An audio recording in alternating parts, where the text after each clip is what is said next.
Blue Sox baseball is back. Live from Donovan Stadium at Murnane Field, this is the Perfect Game Collegiate Baseball League. And tonight's matchup, the 19-15 Utica Blue Sox host the 11-16-1 Oneonta Outlaws. Good evening, everybody, and welcome on a hazy and smog-filled night at Donovan Stadium alongside Killian Efron. I'm Morgan Spriggs, and we'll get to the weather in a moment. That's sure to have some impact on the game, but first, the Blue Sox are red hot coming into tonight's contest. They are 10-3 in the month of July. They have won their last 6 home games. They're looking to make it 7 straight with a victory tonight, and they just came off a doubleheader sweep of Mohawk Valley, the team that's now right behind them in the standings, and the Blue Sox currently a game back of Socrates for the second spot. Killian, talk about the success the Blue Sox have had this season, especially coming from 6-11, 4 games under 500, to now 5 games over that mark.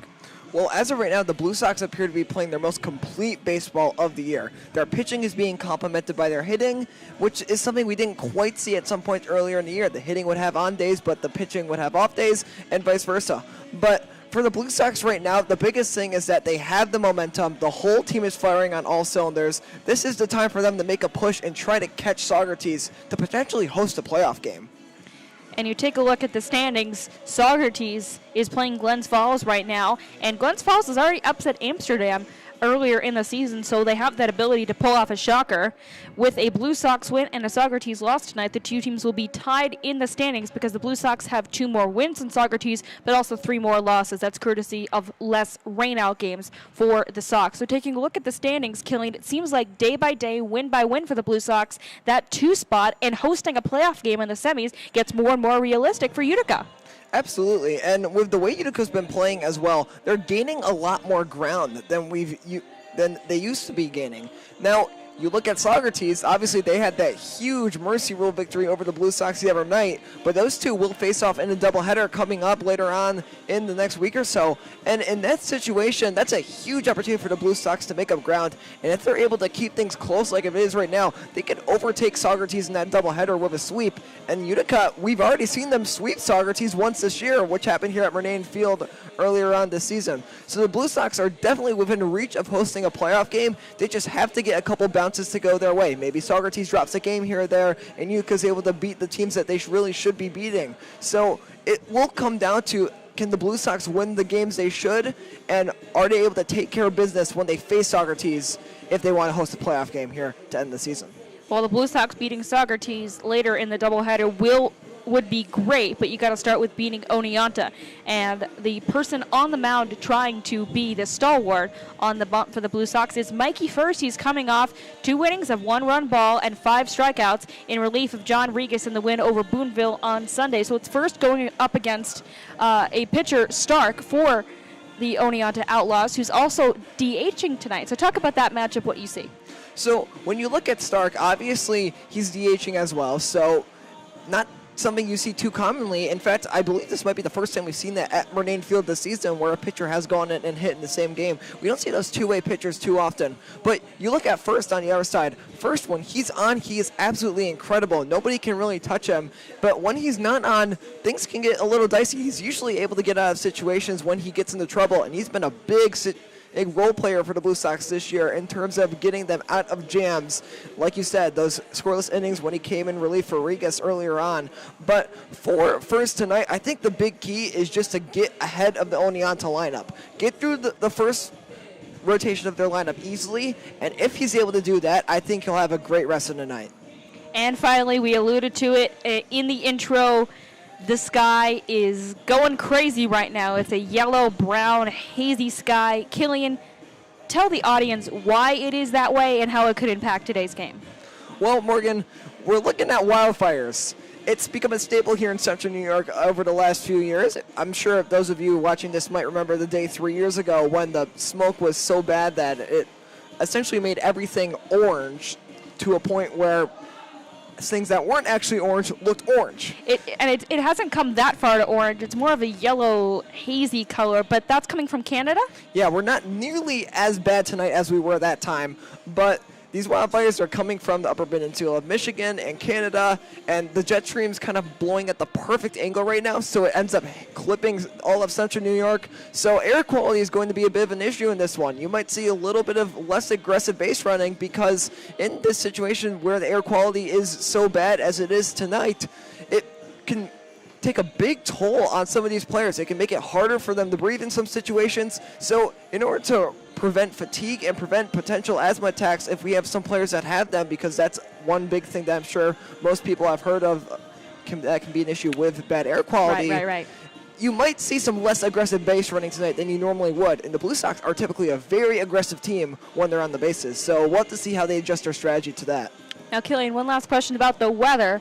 Do you think it's going to get better or worse, the air quality, as the game goes on tonight?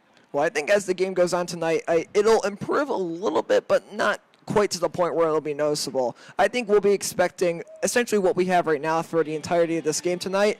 And Morgan, it's going to come down to who can adapt better in these conditions. Well, it seems like when the Blue Sox host Oneonta, some crazy weather things could happen. Opening day, we had a big thunderstorm, and tonight we have smog-filled skies. And we are going to have first pitch and lineups coming up. Outlaws and Blue Sox.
Fans, at this time, we ask that you please rise, if you are able, and kindly remove your hats as we honor America and the brave men and women who protect this country at home and abroad for the singing of our national anthem.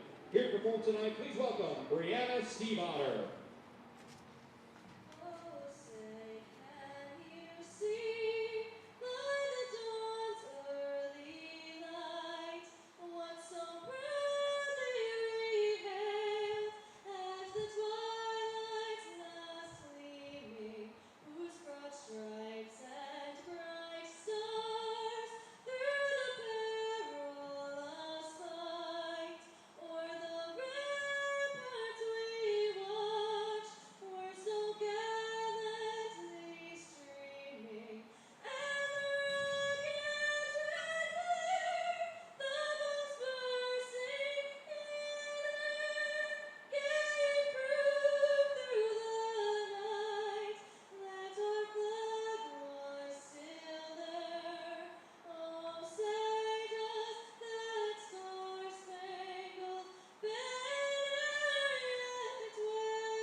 Here in Utica, smoke-filled skies could be a problem later on in the day, but the sky certainly has cleared up. And let's take a look at the starting pitcher for the Blue Sox. It is Mikey First coming in, making his 5th start of the year, his 7th appearance. He's coming in with a 5.17 ERA, but had a strong 2-inning outing in relief on Sunday. And taking a look at the lineup that he will face from the Oneonta Outlaws, who are in 5th place in the East trying to climb up the standings. Leading off in center field is P.J. Strand. Nolan Stark is the pitcher and the DH. He bats 2nd.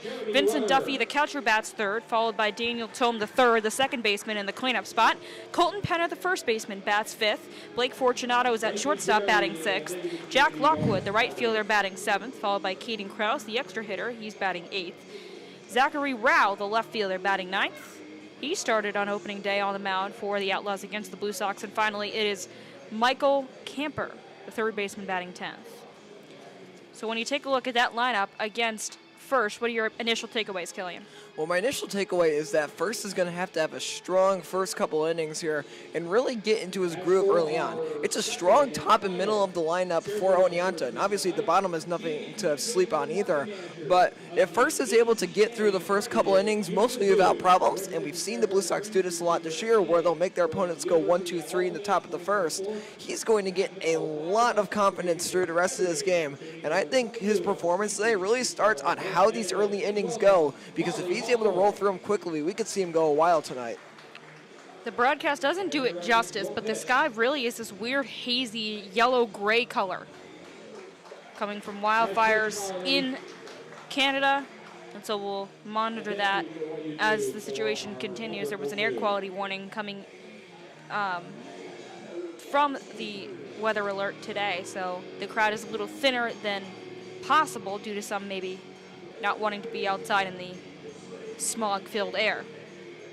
But the Blue Sox have had so much momentum coming off a doubleheader sweep to Mohawk Valley, and now they're trying to win again. It would be their 7th consecutive win at Donovan Stadium if they beat Oneonta tonight, which is a big turnaround with how they started at home in the early season. They struggled to win home games.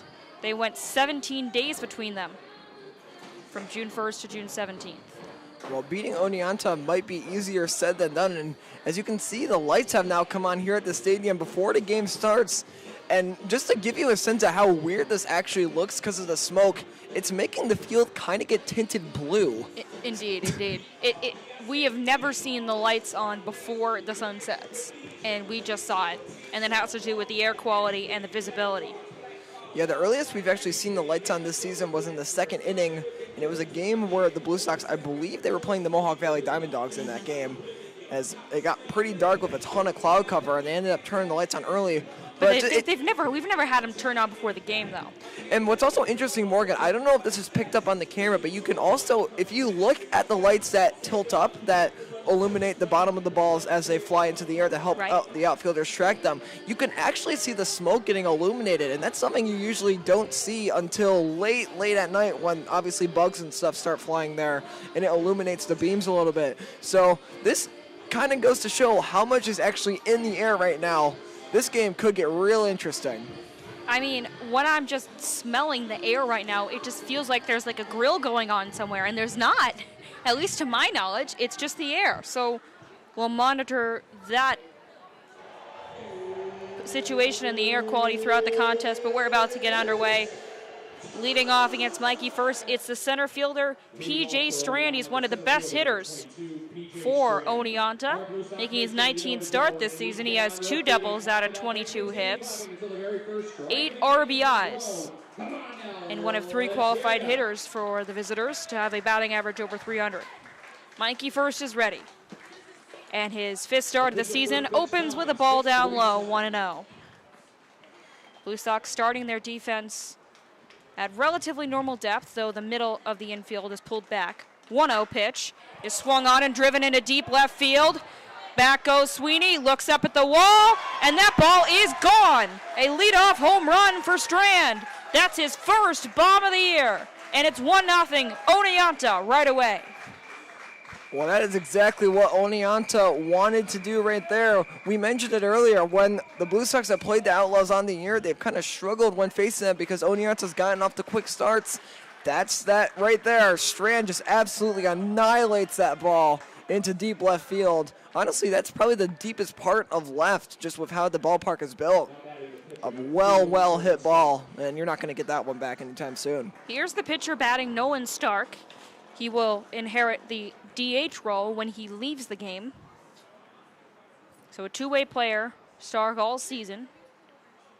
Takes the first pitch strike from first to begin this at-bat.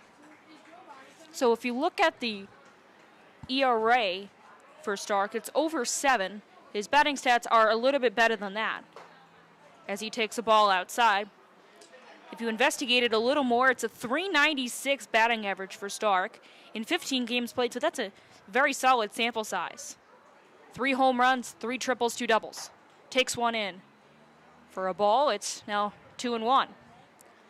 So Stark has talent as a pitcher, but he's been more effective as a hitter this year, Killian. Yeah, and Stark, he's shown his talent as a two-way player, especially in clutch moments. And high fly ball center field. Connor Jones has a beat on it, drifts back, and makes the catch.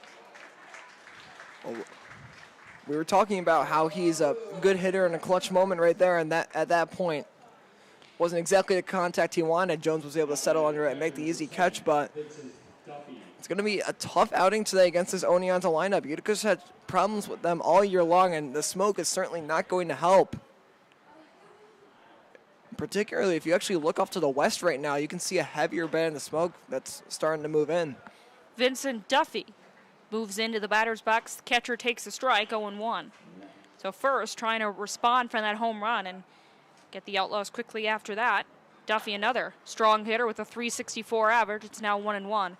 So basically, the Outlaws have put their 3 best hitters batting average-wise in the first 3 spots in the lineup. Swing and a miss, it's 1-2. It worked for Strand. Stark made contact but got it out, and now here's Duffy. Daniel Tome is on deck.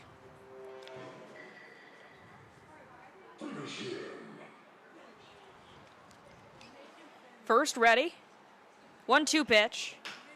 Swinging a slow tapper over to first. RJ Tome picks it up, tries to race to the bag, and he is out. Ooh, that's an interesting decision there. I thought he was safe, Morgan. That was really, really close. And now let's take a look at the defense for the Blue Sox. Madison is catching for first. Tome executed the out at first base. Flashner is at second. Peritano at short. Levine at third. Sweeney, Jones, and Carvelli left to right in the outfield. So a unassisted out at first base for Vincent Duffy. A close play along the line. And Tome takes a first pitch strike. So it seems like first is settling down a little bit after giving up the fly ball home run to left field. But you could hear the displeasure from the Oneonta dugout. Obviously a little too early in the game for them to really die on any hills of relating the calls, but it kind of showed that maybe he wasn't there, but regardless, Blue Sox able to benefit, get that second out, now an opportunity to retire to side, minimal damage done. The 1-1 pitch is a bouncing grounder to Paratano, who sidearms the toss to first for the out. First gets him 1-2-3 after the first batter, but it was a home run leading off the game for Strand. Oneonta leads 1-0 after a half.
We're back in the bottom of the first.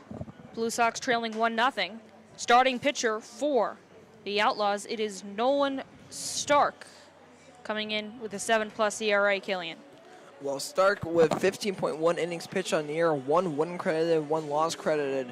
He's been solid when he's been out there on the mound for the Outlaws this year. Only 18 hits allowed with 12 Ks, and most impressively, a whip of 1.37. Blue Sox, just based on the stats, are going to struggle getting runners on base. Taking a look at the Blue Sox lineup, it's Michael Flashner leading it off, followed by Kevin Francella and Jack Sweeney. Anthony Paratano is in the 4th spot, followed by Connor Jones, and Ethan Madison batting 7th is R.J. Tomei, followed by Justin Levine batting 8th, and it's Jack McWilliams and Robbie Carvelli rounding out the order. Michael Flashner leading it off per usual. It's a question usually if he's in the field, if he's at second or shortstop. Tonight he is at second. Takes the first pitch strike from Stark, and the bottom of the first is underway. And Morgan, the other question is, does he try a leadoff bunt? Because we've seen him do that a lot this season, but it's really only half the time that he'll try to do it. An 0-1 pitch drops in low, 1-1. But right now he's not showing that he's going to try leading off of a bunt, so maybe this will be one of the times he tries to swing to lead off the game. Never know what you're going to get from him. The 1-1 pitch is upstairs, the fastball, ball 2. Well, Camper at third certainly thinks that a bunt is possible because he is pulled in at third base. Now takes a few steps back, could creep in for the pitch. 2-1 is a ground ball, squibbed to Fortunato at short. His throw to first gets him by a step, out number 1. And taking a look at the defense for Oneonta, Vincent Duffy is catching for Stark. At first base, Penner, followed by Tome at second. Fortunato is at shortstop, Camper at third. In the outfield, left to right, Rao, Strand, and Lockwood. So a first pitch ground out for Flashner, and here comes Kevin Francella, who after coming off injury, played 1 game before the ailment, a hamstring issue. He's really been a solid player in the lineup. Yeah, and we know the Blue Sox are going to try to rely on him tonight, as they do with so many of their players. First pitch called a strike. Francella is not in the field tonight. He's the extra hitter. But him getting the EH nod really shows that they have a lot of trust in him. The 0-1 pitch is outside. Francella spits on that pitch and doesn't swing. At the off speed, it's 1-1.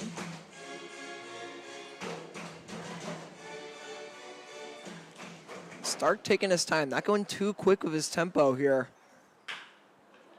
A high chopper. Fortunato waits for it to bounce, and the throw is bounced to Penner, and he can't pick it at first base. We'll see if they rule it a hit or an error. I believe they'll call it an error. but we'll wait for the official scorer's word, if that's a hit or not. Now, Morgan, would you score that an E6 or an E3 is my question. Because I think it more has to do with the throw being low at first base. I would call it an E6, and they do rule it an error. So a runner on for Sweeney.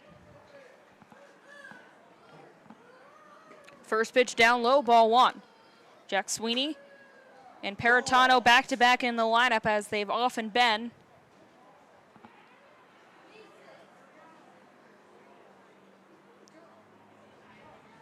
And the 1-0 pitch is tagged into right field, a base hit for Sweeney. So Jack reaches. That's the first hit of the game for the Blue Sox and second base runner.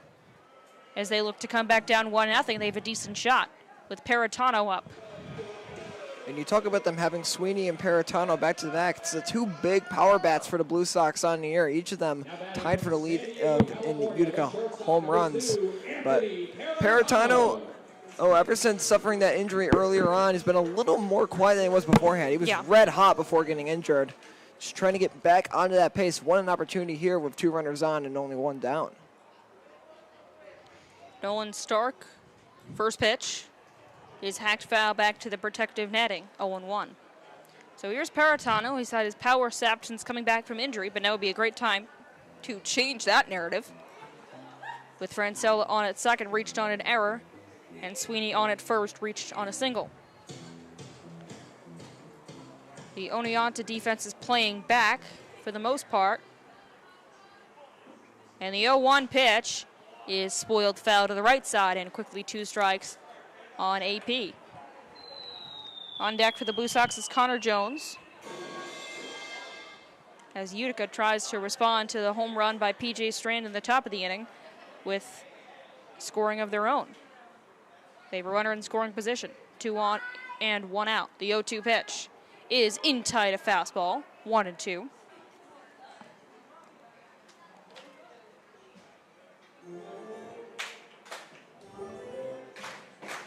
Blue Sox in third in the East Division, 1 game behind Saugerties, gaining some ground from Mohawk Valley in 4th place after Blue Sox swept the doubleheader last night. Stark ready in the stretch. 1-2 pitch. Down the middle, strike 3, despite Duffy dropping the ball. Out number 2. And Peritano definitely did not think so there. He kind of asked the umpire, where was that? Wasn't too thrilled with his answer, but regardless, it's 2 down. So the Blue Sox have to rely on Connor Jones to score in this inning. 2 out and 2 on. It seems like Connor Jones comes up in so many of these 2 out and runner on situations. A lot of times he delivers. See if this situation in the first could be one of them. Fly ball into right field, foul territory. Penner braces for the wall, and he can't make the catch. It bounces into the bullpen and then out onto the grass. So CJ up right now with 2 ducks on the pond for the Blue Sox in a big game. 2 other games going on across the Eastern Division today. We'll update you as those games get further along throughout the night. The 0-1 pitch to Jones is blooped into right field and down the line. Could that stay fair? And it will not. Foul ball. It is foul, and the runners have to go back. That was barely foul down the right field chalk line, Killian. Maybe 2 or 3 inches to a foot at most in the foul territory. I mean, that was picture-perfect placement there from Jones. Just couldn't get it to fall in the right spot. So the count, no balls and 2 strikes, and CJ, after he almost guided one fair down the first base foul line. Connor Jones is coming off a 6 RBI performance in one of the doubleheader games last night. He hit a grand slam in the first inning. 0-2 pitch is down low, 1-2. So Connor Jones has a red-hot bat right now. Can he translate it to tonight? Not a grand slam opportunity, but a 3-run home run opportunity. The 1-2 pitch from Nolan Stark. Check second, now throws home. Swung on and into left field. That's a base hit. And the ball is bobbled in left. And so now here comes the run to score. Francella wasn't going initially, saw the bobble from Rao, and took off to tie the game. And they rule it an error in left field on Rao, so that's the second error of the inning for Oneonta. Well, Rao took his eye off the ball there. He looked up to try to see where the runners were, but lost track of where the ball ended up going. It kind of just slides under his glove, and now Ethan Madison an opportunity to give the Blue Sox the lead in what should have been a situation where Oneonta could have gotten out of the inning without any runs allowed. Without the error, it would have been bases loaded. There was a strike to begin the AB to Madison. Well, last night the Blue Sox got some power in Game 1 of the doubleheader. Caleb Miller homered for the first time this season. Now it's Madison in the lineup. See if he can. Shot in the hot bat. Checked his swing, and they say he went around the infield umpire, got the appeal signal from home, and ruled it strike 2. So it's 0-2 on Madison. Sweeney at second, Jones at first. In the first. The 0-2 is just inside ball 1. So Stark got a little unlucky with defense in left field, but can he get out of this jam with the score knotted at 1? The 1-2 pitch, swing and a miss. He struck him out, so he gets out of it, the game being tied. Throw to first completes the K. But the Blue Sox get a single for Connor Jones and an error in left field to tie the score. We go to the second inning, 1-1.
We're back in the top of the second inning. Blue Sox 1, Outlaws 1. And an official scores note, they do not give an RBI to Connor Jones because Francella scored on the error in left and not the single. The bases would have been loaded, likely, without the error. So no RBI for CJ, but his hit does open up the door for Francella to score. So he does come through in a way, though no ribby. Anyway, top of the second inning, Michael first got a run of support in the bottom of the inning, of the last inning, and the game is square. Leading off the top of the second for Oneonta, first baseman, number 15. And Oneonta only recording one hit in their side, which was a Strand home run. Utica with 2, but the Blue Sox bats were making a lot of contact in the bottom of the first. You know they'll try to build onto it in the bottom of the second, but now for Oneonta, you got to be able to get some production besides just one home run, see what they can do. Here comes Colton Penner. First pitch, nicks one foul to the backstop, 0-1. Penner, a .255 hitter. He's had 3 extra base hits, 2 doubles and 1 home run. So Penner in the heart of the lineup, making his 17th start and 18th appearance on the year. The 0-1 pitch, He is outside from first. A fastball evens the count, 1-1.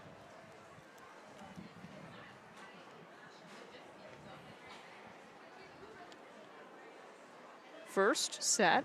Here comes the righty's 1-1 pitch. And he drops in a strike, 1-2. So it seems like Mikey has not been rattled by the home run. He's trying to make it 4 straight batters retired, going back to the first, if he can get out Penner. The 1-2. Just missed the zone on a fastball, 2-2. And he's demonstrated a ton of control as well. I think that's been the big thing that I've seen. The control that he's been able to show. He hasn't been throwing too many balls, and a lot of swings and misses from Oneonta. Just got a piece of it foul along home plate, and we'll do another 2-2.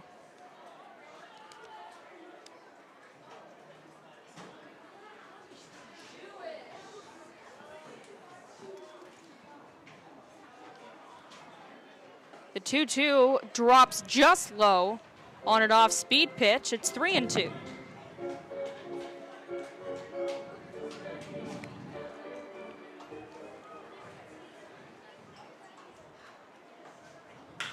Swung on and hit into a center field. That's a base hit to open up the inning. Colton Penner with a well-struck single, and so in the first 2 innings, the Outlaws get a leadoff hit. There's been a lot of velocity off the bats of Oneonta on the balls that they've hit, particularly, the home run, because obviously that ended up going out. But in this situation right there, that was a hard-hit single up the middle to get him the base hit. Here comes Blake Fortunato, shortstop tonight. Has a runner on. Takes the first pitch strike to the heart of the zone, 0-1. And keep an eye here on the Blue Sox' ability to face Fortunato and really put balls in position that he has to swing at them, because he's one of those hitters that has the power that the Blue Sox aren't going to want to attack him too directly. See how first chooses to do that. Well, he's going to attack him now with 2 strikes after that foul ball down the line. But if I'm first in this situation, I definitely would be going after him with what's been working, because he's been great so far in this game with his control, like we said, but also he's demonstrated great ability to use his velocity to get swings and misses and foul balls. The 0-2 pitch, not made. There's a pickoff attempt to first. And Penner's not picked off. Jack Lockwood, the right fielder, on deck. Blake Fortunato at the plate. Still waiting for that strike 2 pitch. And here it comes. High pop. And I mean really high. Shallow right center. It's caught by Jones for the out. 1 gone.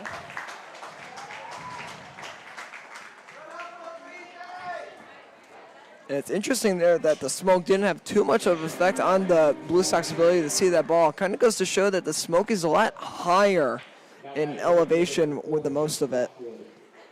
Here comes Joe Lockwood, the right fielder, with 1 on and 1 gone. Opening pitch. He's outside, 1-0.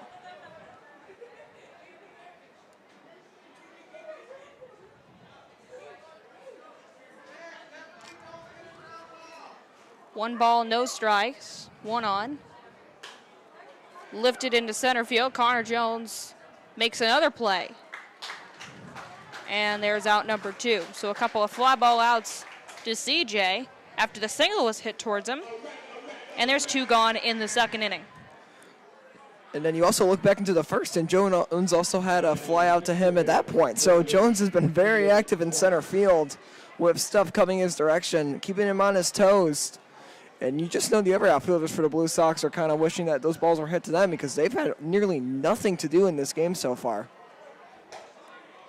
In tight for ball 1 against Caden Kraus. His first start for Oneonta against the Blue Sox at Donovan this year.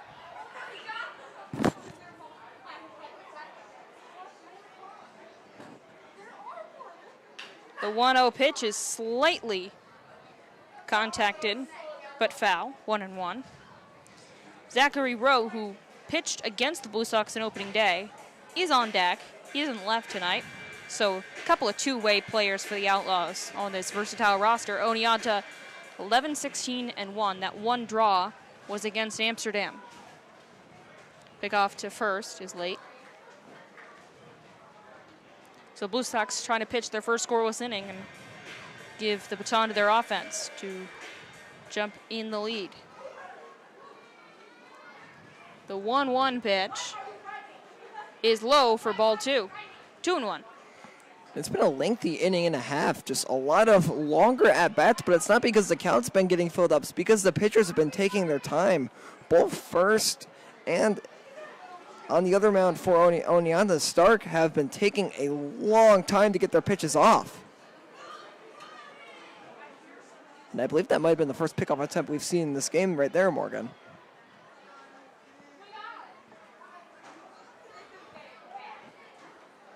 Couple of tries to first base in succession against Penner.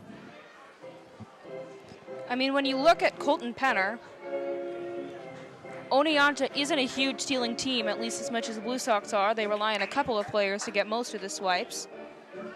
Penner just has one steal on the year, so not a massive threat to steal, at least given his history. See if we'll try and take off with 2 out to open up an RBI opportunity to grab the lead. With Caden Kraus at the plate, count 2 balls and 1 strike. Penner dancing off the bag, doesn't run. There's a pitch taken in, 3 balls and 1 strike. Haven't had any walks yet in this game, though it's very early on. Last time he saw first, he didn't walk anybody and fan 5 against the Lumberjacks on Sunday night. Trying to uphold that streak. 3-1. He is tailed foul along the left field line. It's 3-2. This is really the first time we've seen First have to get back into a count where he's fallen behind early. Now he's gotten into a full count. What can he do here? Big opportunity for First to just continue to further his momentum with 2 down.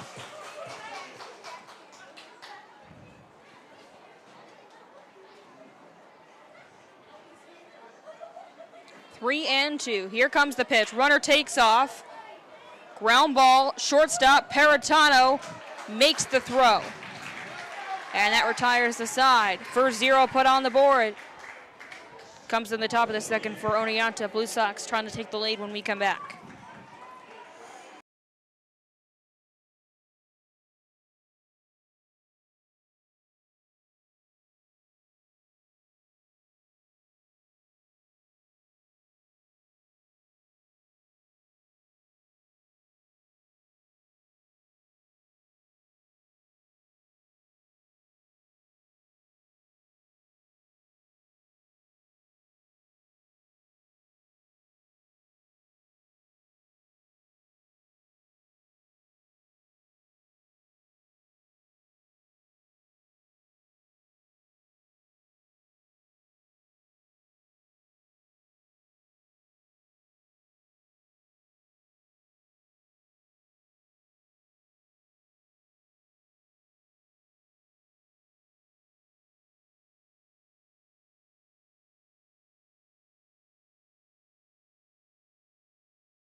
Wisconsin, the first baseman, number 18, R.J. Tomei leads off for the Blue Sox in the bottom of the second with Killian Heffron, I'm Morgan Spriggs, and Mikey First must feel great that he put up a 0 in the top of the second after giving up the home run in the first. First pitch to Tomei is in there for a strike, but First with a much better second inning, Killian. Absolutely, and we saw First demonstrate a lot of his control in that inning. He was able to use his velocity to get the outs needed, but he was also able to go ahead and really place his pitches in spots to give him success.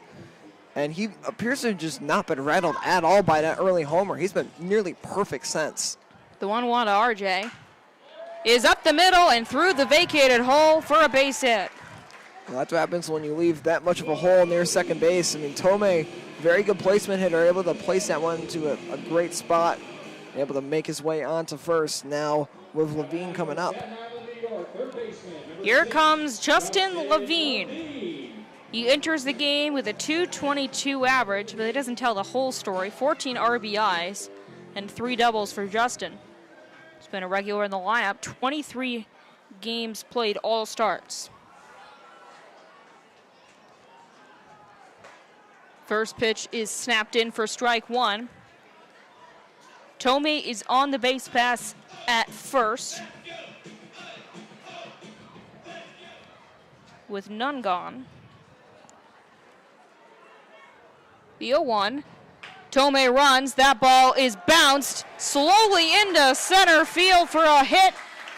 And it's now first and third. Tomei took off, and because he did, he can advance to third on just a little bouncer past the second baseman, Tome. Yeah, well, Tome also got sucked out of position by the base steal attempt. He was getting ready to cover second base, and that ball bounced into right where he was had he not moved to cover the base there on the stolen base attempt, which ends up working out for Tomei. Is, like you said, now he's at third.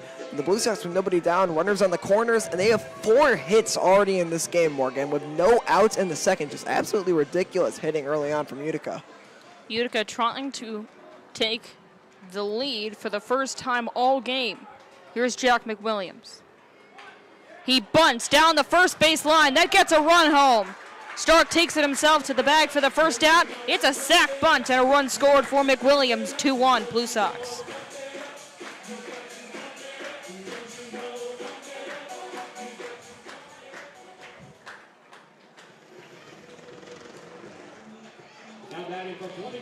To the bottom of the order with Robbie Carvelli.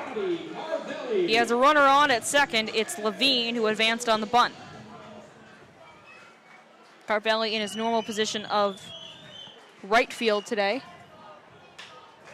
And he cracks the first pitch he sees to right center, and the ball drops outside the glove of Strand, and it's first and third again.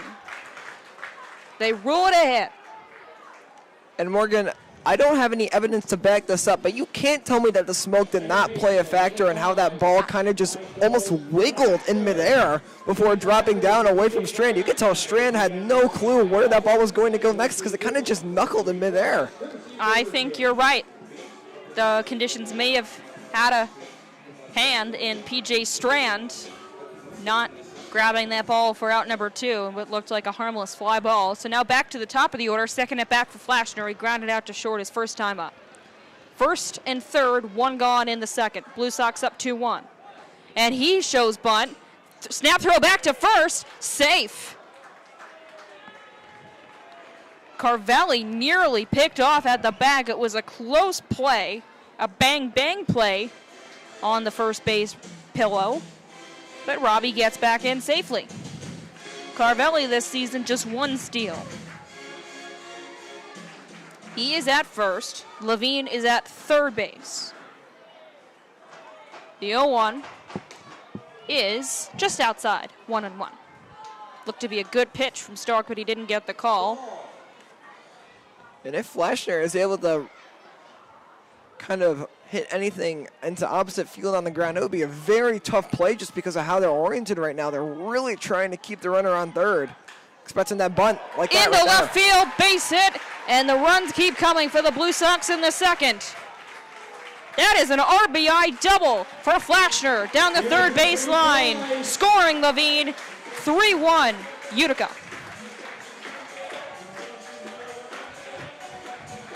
And what hustle there by Flasher. I mean, he knew that the Outlaws were going to be preoccupied trying to pick off a runner at third or potentially go home. He just bends his head down and goes after second base, and he's able to get there with more than enough time to spare. Excellent effort.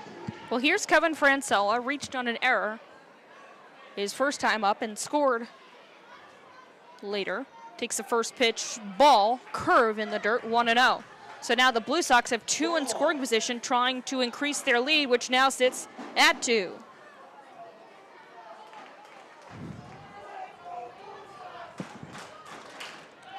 Softly hit, left to the mound. Stark throws to first. It's a high throw. They said he got on the bag for out number 2. It still scores a run. It is now 4-1 Utica.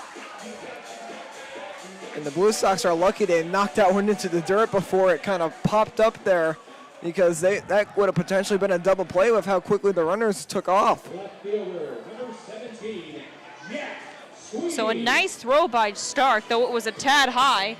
It was a better play for Penner to get his foot on the bag to get out the diving Francella. But Kevin picks up his first RBI on the night. It's now Flashner at third. He's the lone base runner.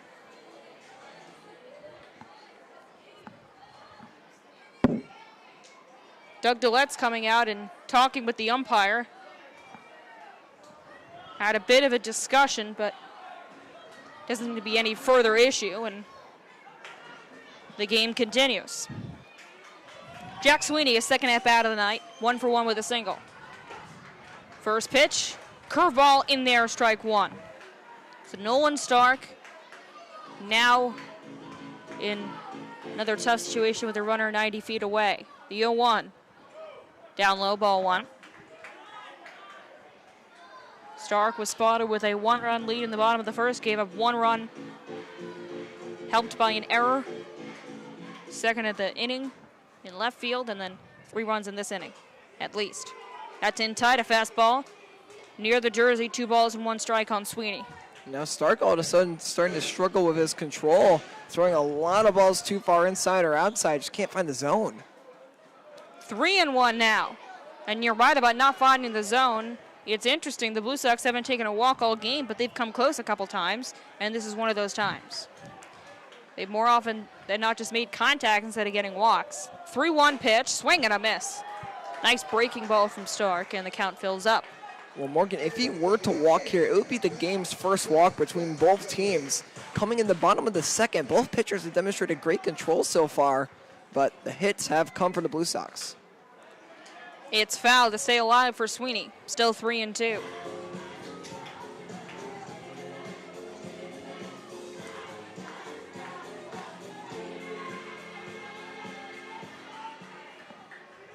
Paratano on deck. Sweeney at the plate. 3 balls and 2 strikes from Stark. Hammered down the line, but foul. At the crack of the bat, it looked really good, like a RBI double, but just outside the pillow. So we'll do it again. A couple of foul balls for Sweeney. Keeping the at-bat going in the bottom of the second inning. Flashner at third. 3-2. Into center field, and the at-bat pays off.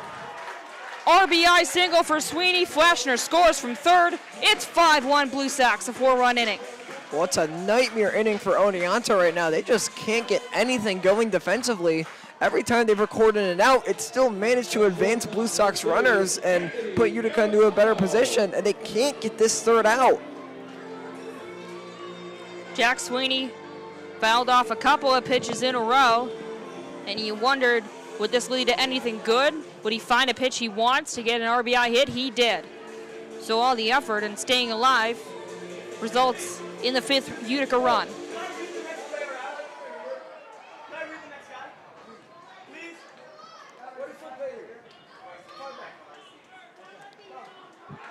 First pitch is in tight for a ball, 1-0.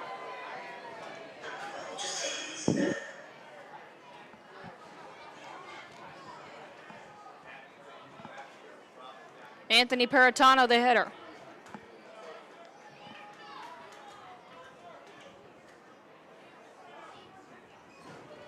Sweeney is a good stealer. He's at first. That pitch is on the ground to shortstop. Got the force at second. But a huge inning for the Blue Sox. They lead 5-1 after 2, putting up 4 in the bottom of the second.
We're back in the top of the third. The Blue Sox making a statement in the last half inning. 4 runs on the board. They lead now 5-1, and Mikey first with some excellent run support as he continues his start.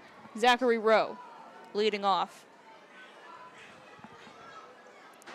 First pitch to Rao is in for strike one, 0-1. So followed by Rowe. It'll be Camper and then back to Strand to hit the home run.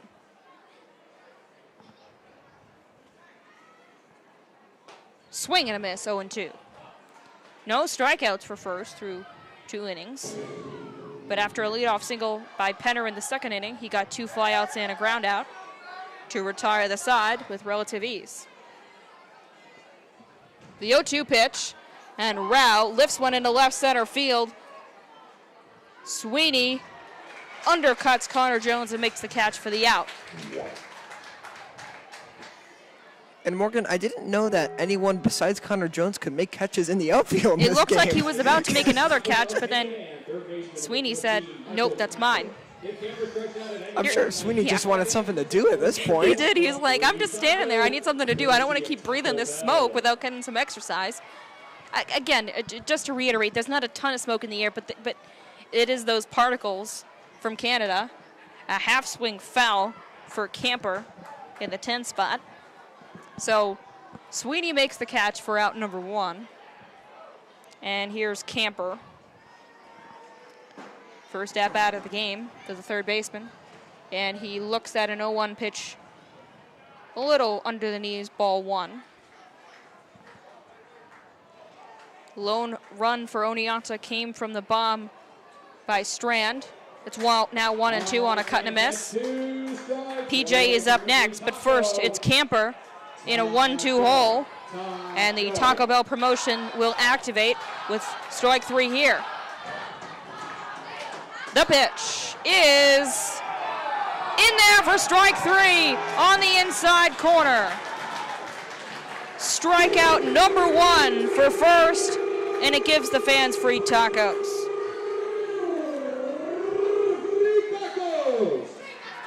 And Donovan Stadium goes nuts, as it's often to do when the Taco Bell K-Man strikes out. Now, Morgan, the only bad thing I think about him striking out this early is that now we don't get to hear the fans get excited for the rest of the game during those 2-strike situations when free tacos are on the line. Well, now they can enjoy the tacos while watching those 2 strikes. Almost 2 strikes to Strand, but it's a fastball a little tight, 1-1. And notice how first is attacking Strand here. He's not giving him too much obvious and easy stuff down the middle. He's making him work for these. A fly to left field. This could go out. Sweeney to the wall, and he makes the catch on the warning track. Strand cracked one out in the first inning, missed another home run in the third.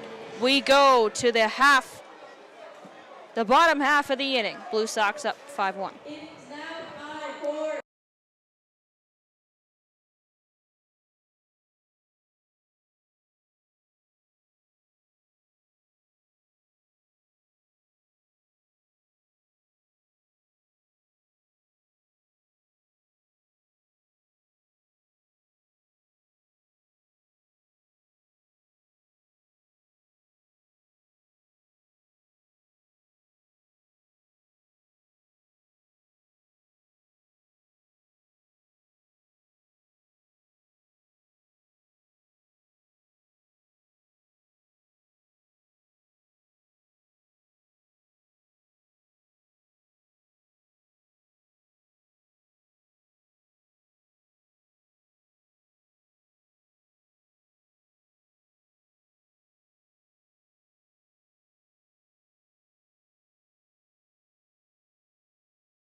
Replacing Nolan Stark on the mound is Owen Ballou, making his 4th appearance on the year. He has an ERA of 16.20. So what are your takeaways from Nolan Stark exiting the game and Ballou coming in, and what it means for Oneonta's pitching tonight, Killian? Well, I think it showcases that Oneonta was definitely not very comfortable with how that second inning went. Obviously, they gave up 4 runs, but if you're the Outlaws in this spot and you're trying to get back into a playoff spot, and this could be a game that really kind of derails you, why would you not go to the bullpen here, especially in this situation where your starting pitcher in Stark was struggling?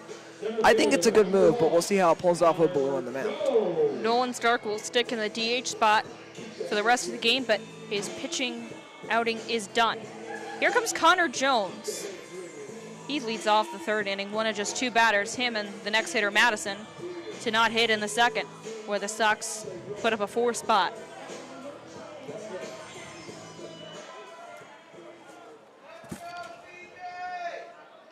CJ 1 for 1 with a single. Doesn't swing on a first pitch, and it's a breaking ball dropped in for strike 1 on the lower corner. Looked to be a little bit low, but the home plate umpire calls it in favor of the pitcher. So 0-1. The infield slightly back. That's nicked foul to the screen, 0-2. CJ in a 2-strike hole. And Oneonta's continuing to play with a big gap around second base. The middle of the infield has been pulled very close to the foul lines throughout most of this game when there's no outs for Oneonta. The 0-2 from Ballou. Down the middle. They say it's a little high. Okay, 1-2 now.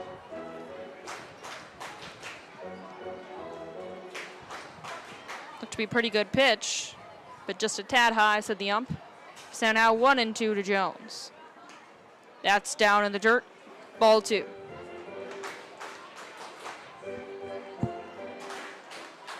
Blue Sox with a hit parade in this game, leading to their 5-1 lead. They've just made contact after contact. There's more contact, but it's foul, banging onto the roof. So CJ stays alive. That one actually banged onto the roof, then banged back onto the field. I think that's the first time we've seen that happen this year. It was almost onto the awning and then bounced off. I don't think it went on top of the roof. I think it went onto the forward-facing piece of metal. 2-2 was down low to fill up the count.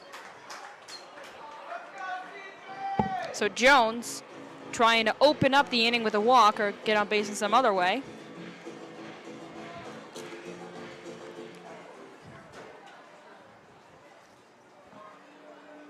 Three-2 pitch is fouled off, and Connor Jones with another foul to stay alive in the batter's box. Really interesting time in the PGCBL. Playoffs are coming up. Blue Sox, with every winner, increasing their chances of clinching, and now they're looking ahead to not just being in the playoffs, but being in the playoffs with a home playoff game to begin. They're looking for that 2 seed, a game behind Socrates. 3-2 is inside, and Connor Jones takes first base. Well, Morgan, you talk about the Blue Sox chasing down Socrates right now. That game in between the Stallions and Glens Falls at Socrates is currently tied at 1 in the bottom of the 4th.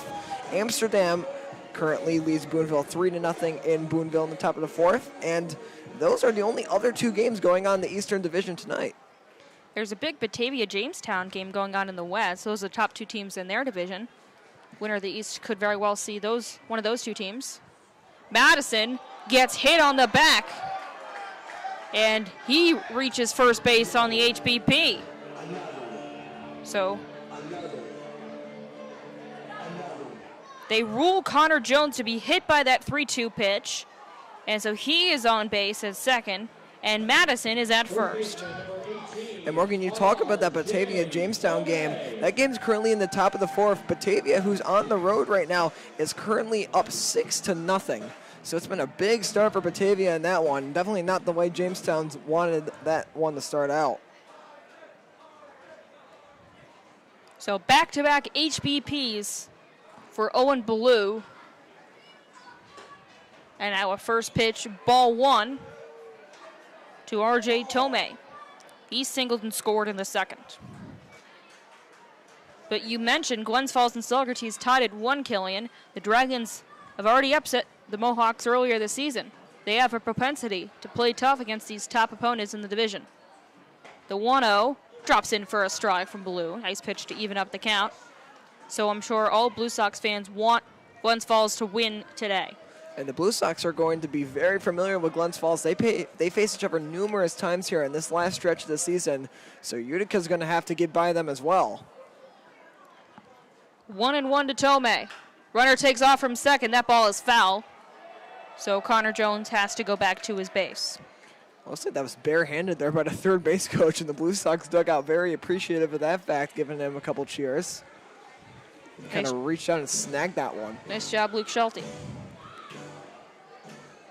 Connor Jones tied for third on the team and steals with 11. He has 11 along with Flashner. Then it is Smith with 12 and Sweeney with 13.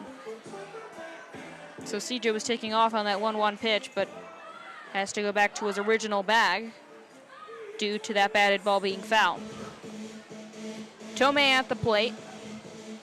In the third, Levine is on deck.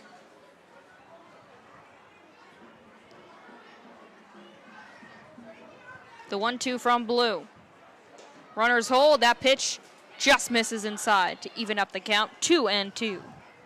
But you look at that, there's a big gap between first and second here in the infield, as Oneonta is really trying to make sure Tomei does not take off. Could be a big opportunity if they're able to get a ball through there. Runner moves from second. A seeing eye ball to shortstop. The throw is airmailed at second. 1 run scores. There's a chase down in foul territory. Here comes a second run. The throw to the play. He is safe. And 2 runs score. Both Jones and Madison touch home plate in a crazy sequence. 7-1 Sox.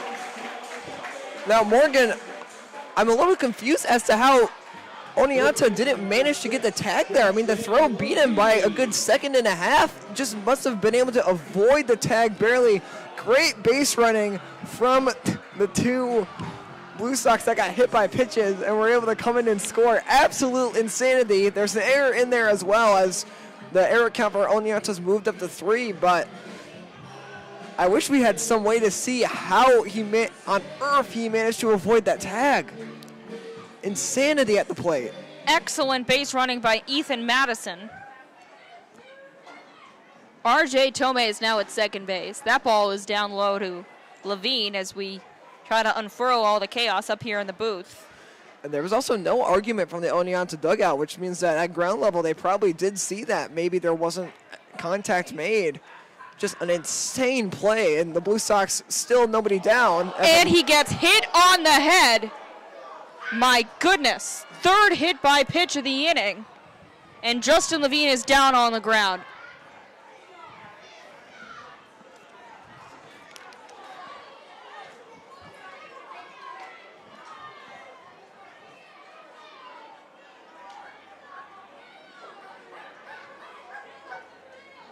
Levine being checked out by a member of the training staff. Dr. Light is also near the batter's box as they inspect the skull of Levine after he gets beamed on the head. Justin gets up to the applause he deserves. And you saw Blue immediately after that happened, immediately come over like I did not mean to do that. I'm sorry. And umpire let him away just to make sure nothing happened, but clearly not intentional. Just ball kind of got away from him. See if maybe they put in a pitch runner for Levine or if he's going to stay on the base paths. And doesn't quite look like it. Levine's taking off for first. And Justin Levine is going to first base after being hit in the head with a pitch. That's some bravery right there.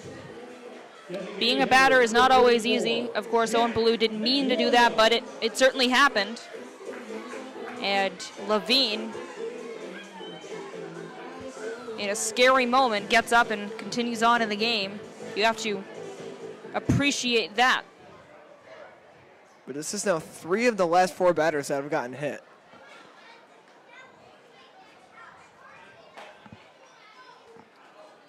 There's a strike to Jack McWilliams. So 3 hit by pitches, and then the Tomei single, an error that scored 2 runs, came in the middle of that. 3 errors for Oneonta tonight. That's down low, 1-1.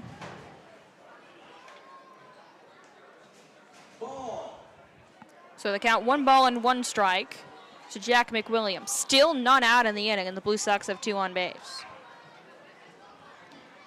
And a huge opportunity to really blow this game open right here for Utica. That ball bounces away outside the grasp of Duffy, and both runners advance. Now second and third. There's movement now up in the Oneonta bullpen. Multiple pitchers up and moving and or throwing. Not too surprising given what we've seen.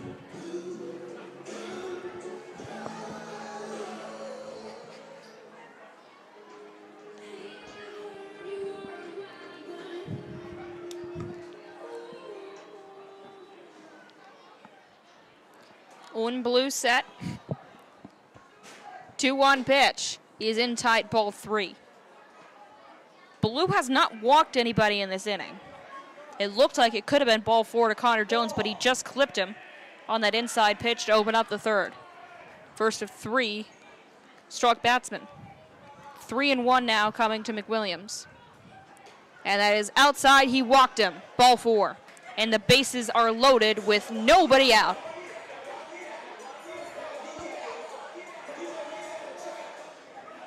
And we'll see what the limit point is here for Oneonta of when they decide to make a move and put in a new pitcher. Nobody throwing anymore. They might just be waiting to see if this is the point. Maybe he can get out, maybe get a couple outs. But really curious to see why they wouldn't put anyone in right now, unless maybe they're not fully warmed up yet, Morgan? That could be it. They now have players walking in the bullpen, so I think the message to Blue could be just try and hold the game down as much as you can until we can get another player in. Here comes Robbie Carvelli. So 3 hit by pitches, a walk, and a single in this inning for the Sox. They've already scored twice, and they have a chance for more. Carvelli takes a strike on the high outside corner, 0-1. Taking a look at the base runners. Tomei is at third, Levine at second, McWilliams just took that walk, is at first.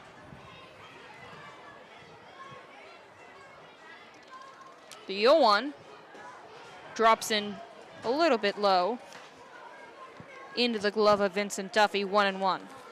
Little update on the race for second place. Saugerties has now taken a 2-1 lead over Glens Falls in the bottom of the 4th. Utica remains 1 game behind the Stallions as of now, but would greatly benefit from a win tonight in this Saugerties loss.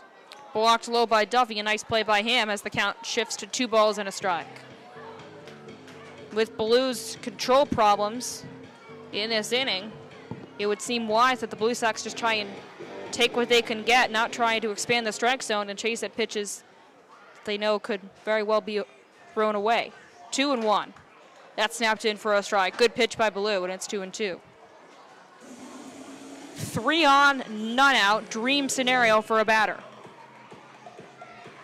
And Robbie Carvelli, who's already 1 for 1 with a single, trying to cash in. Blue facing his danger. 2-2 pitch. Swing and a miss. Carvelli chased at the pitch in the dirt. And a huge first out for Oneonta. Back to the top of the order. 3 innings, 3 plate appearances for Flashner. He doubled, scored, and drove in a run in the second. 1 for 2. Well, Flasher, an opportunity to really put an exclamation mark on his game so far, and we're only in the 3rd inning in this spot. You have to imagine we'd see him at least 1 or 2 more times before this one comes to a close with how things have gone. First pitch, and Flash takes it down low. Now, I say this in a lighthearted tone, but is there a chance we could see a bunt here? with 3 on. Well, you look at how far back the infielders are playing, I would say that's not unlikely at all. Maybe just try and steal a hit. I mean, you look at third. That's the only one that's pulled in for Oneonta. No signs of a bunt yet. It's 2-0 at Flash. But Flasher also doesn't like to show bunt before his pitches. He's always, when he's bunting, he's always waiting until the pitch is already about to come. Then he shows bunt and lays it down. He likes to lay these little running bunts, too, where he gets a bit of a running start, then makes contact by dragging the bat behind him. Could see that right here. He likes to go down the first baseline a lot. Into left field, he deposits a base hit to score a run. Throw to the plate, safe. That plate's 2. Tomei and Levine score. Justin barely got in past the throw. 9-1 Blue Sox in the third. Well, what a way for Levine to bounce back after getting hit in the head in his at-bat. He's able to make his way home, and I'm sure that's going to be feeling a lot better right there. Great piece of base running from him. And now the Blue Sox, still with plenty of game to play, are up 9-1. Blue Sox want to put this game away right now, especially still with 2 on and Kevin Francella up. He's scored a run and driven in a run. 0-1 now the count. That run scored was a ground ball out to the mound in the second inning. Francella scored the first run of the Blue Sox game in the first after he reached on an error. Count 0-1 from Blue. That's strike 2. So a 2-strike hole for Francella, looking for his maiden knock. It's been quite the strange smoke-filled night here at Murnane Field so far, Morgan. Indeed, Killian. A lot of interesting stuff has happened, but for the Blue Sox, the most interesting thing has been the second and third inning. They've recorded 4 runs in both. That ball is outside 1-2, and it creeps in your mind. If the Blue Sox get a large enough lead, they could wrap this game up after 7 innings. If you're up 10 after 7, you win the game. And Morgan, it also comes to mind that we mentioned this during the open. The Blue Sox have had issues this year where they'll have one big inning and then their offense will go quiet for a while. Has been far from the problem tonight as they've been nearly perfect offensively. A fly ball hit into right field. Lockwood retreats, makes the catch. McWilliams tags from second. The throw goes to Tome. It's a productive out for Kevin Francella, and there's 2 gone. And the Blue Sox have runners at the corners. It's Jack Sweeney, third at-bat of the night for him. He's 2 for 2. And the Blue Sox are now 1 batter away, being Anthony Paratano, from having every batter come up and face a pitch here in the bottom of the third. 4 runs have scored for the Blue Sox. Jones, Madison, Tomei, and Levine. So all 3 hit by pitches. All 3 men that were hit scored. It's now 0-1 the count. So the volatility of some of Blue's pitches comes back to haunt him as the scoreboard reads 9-1 Utica. The 0-1 pitch. And another hit by pitch. That's the 4th of the inning. Flashner was stealing second. And the inning has really gotten away from Blue. What I was going to say is that Jack Sweeney is 3rd place in the entire league with homers at 7. Could this be his 8th right here? But evidently it's not, as he got nailed in the back and goes on the first base. But now you got, for the Blue Sox, you have Paratano coming up, who's their other big home run hitter. And Paratano will come up with a new pitcher on the bump. Owen Blue's day is done. 0.2 innings for him. A rough outing for Blue, and we will take a look at the next Oneonta pitcher when we return.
The shortstop, Second number pitching 2, change of the Anthony game Peratano. and of the inning for Oneonta. Logan Ellis replacing Owen Blue with 2 on and 2 out.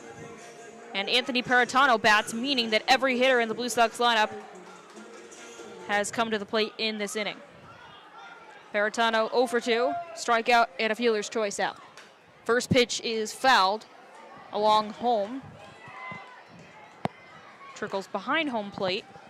On its trajectory, it's 0-1. Well, Peratano is in a massive 7-way tie for 6th place in home runs in the entire PGCBL. That's 5 on the season so far.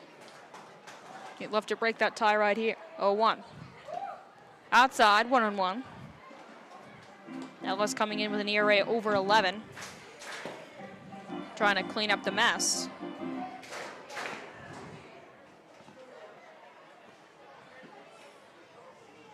With 2 on and 2 out, the 1-1 pitch. He's another one spoiled behind the plate. 1-2 to AP. On deck is Jones. It would be his second plate appearance of the inning if Peratano reaches base here.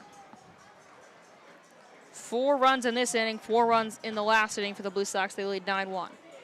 The 1-2 pitch, another fouled ball behind home plate, and they've all looked the same.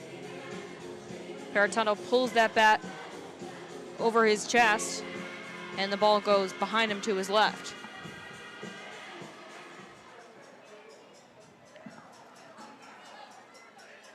One-two pitch. Blocked low by Duffy, and the at-bat continues, 2-2.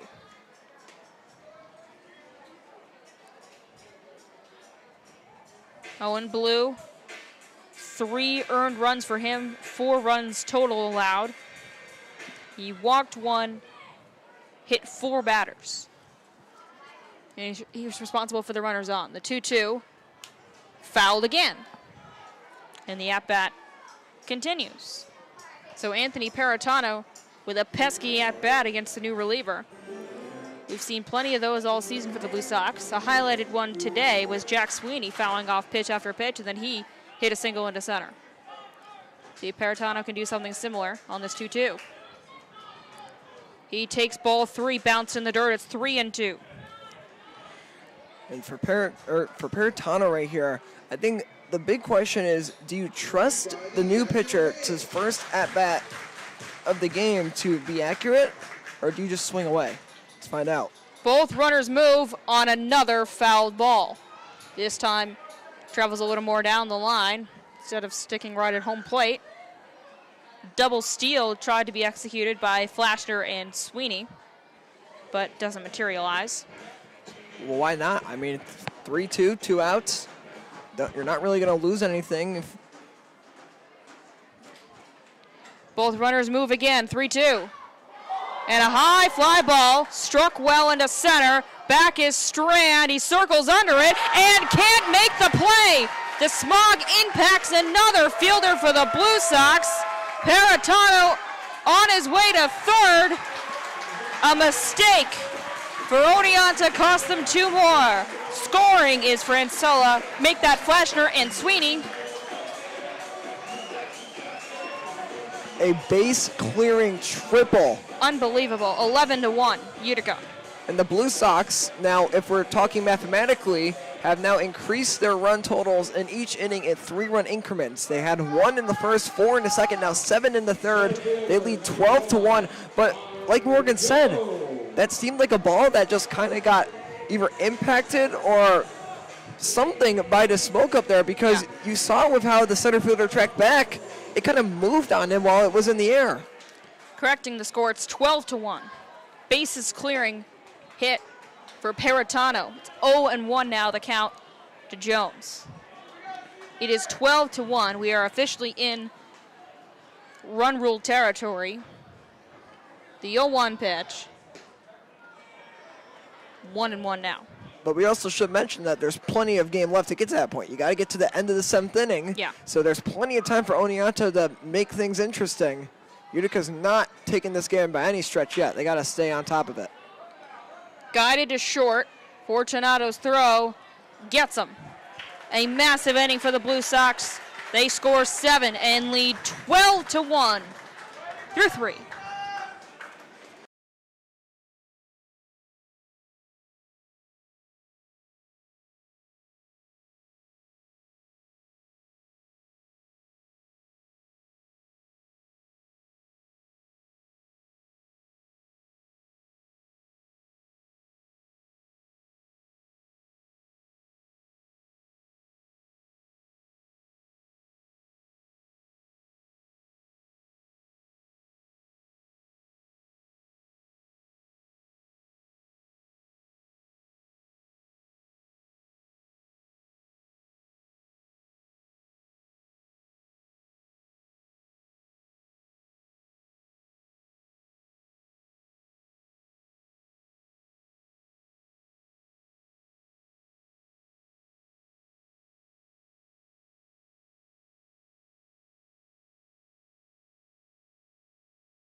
So the Blue Sox recorded an astronomical bottom of the third. They lead this game 12-1 as we enter the fourth inning. And here comes the DH and former pitcher Nolan Stark. Only the second time around for Oneonta on the day. The Blue Sox are now approaching 4 times around already. It's absolute insanity. Blue Sox have had a whale of a day at the plate. And Stark flies this one to deep right field, and that ball is absolutely annihilated, and it is way out of here. Stark, a leadoff crushed bomb to right field. It's 12-2. Both runs of the game have come on the long ball for the Outlaws, and they cut the deficit to 10. Stark saw a pitch he wanted, and he absolutely crushed that. You're right, Killian. That was a long way into right field over the scoreboard. Yeah, and Carvelli just kind of looked up and was like, yeah, I don't stand a chance again that. Just watch that one fly way over his head.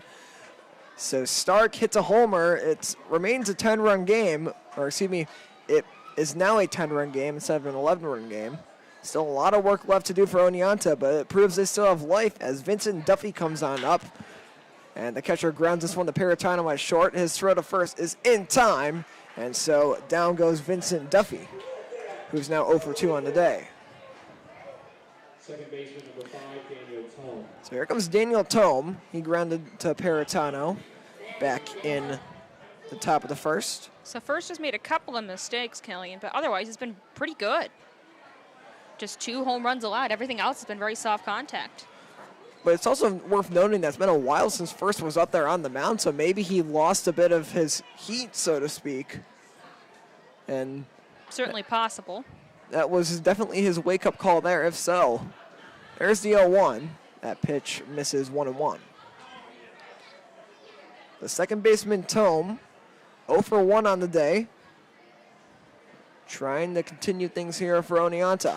And Tome hits this one on the left. That'll drop for a base hit, and it'll get by the left fielder. And so Tome is going to make his way out to second base.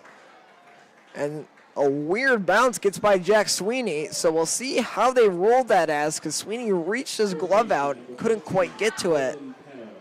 It's certainly a one-base hit, for sure. Could it be a single and an error or a double is the question. So it doesn't look like they've added an error quite yet, so we'll see if they end up doing so. But Oneonta with plenty of life now. They call it an error on Tome. And Penner chops this one to short. Paratano's throw to first is in time, and down goes Colton Penner.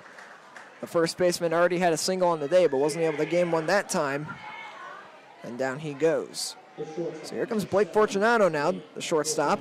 He flew out to Jones in center. Did I say it was an error on Tome? It's a double. There's no error. It is a clean double for Tome. Blue Sox have no errors. So just to make that clear.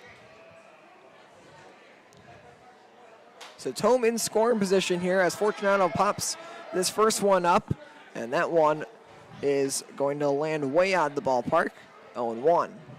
Interesting, Killing, that 3 of the 4 hits for the Outlaws so far have been extra base hits. Penner had the single, but then 2 home runs by Strand and Stark, and then the double just hit by Tome.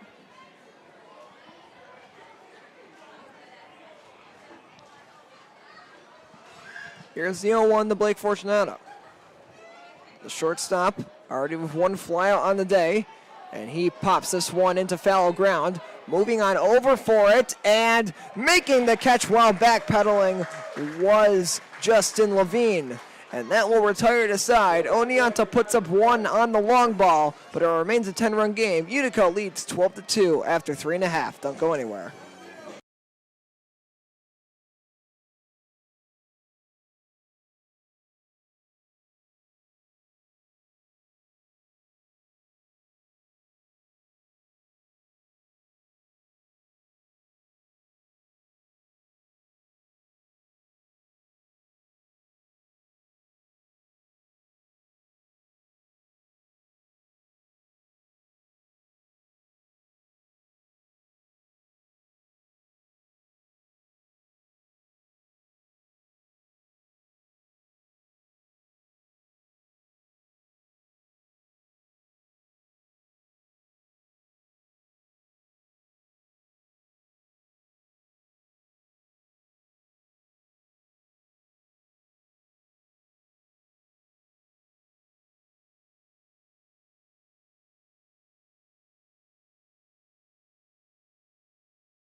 So the Blue Sox come back on up here for the 4th.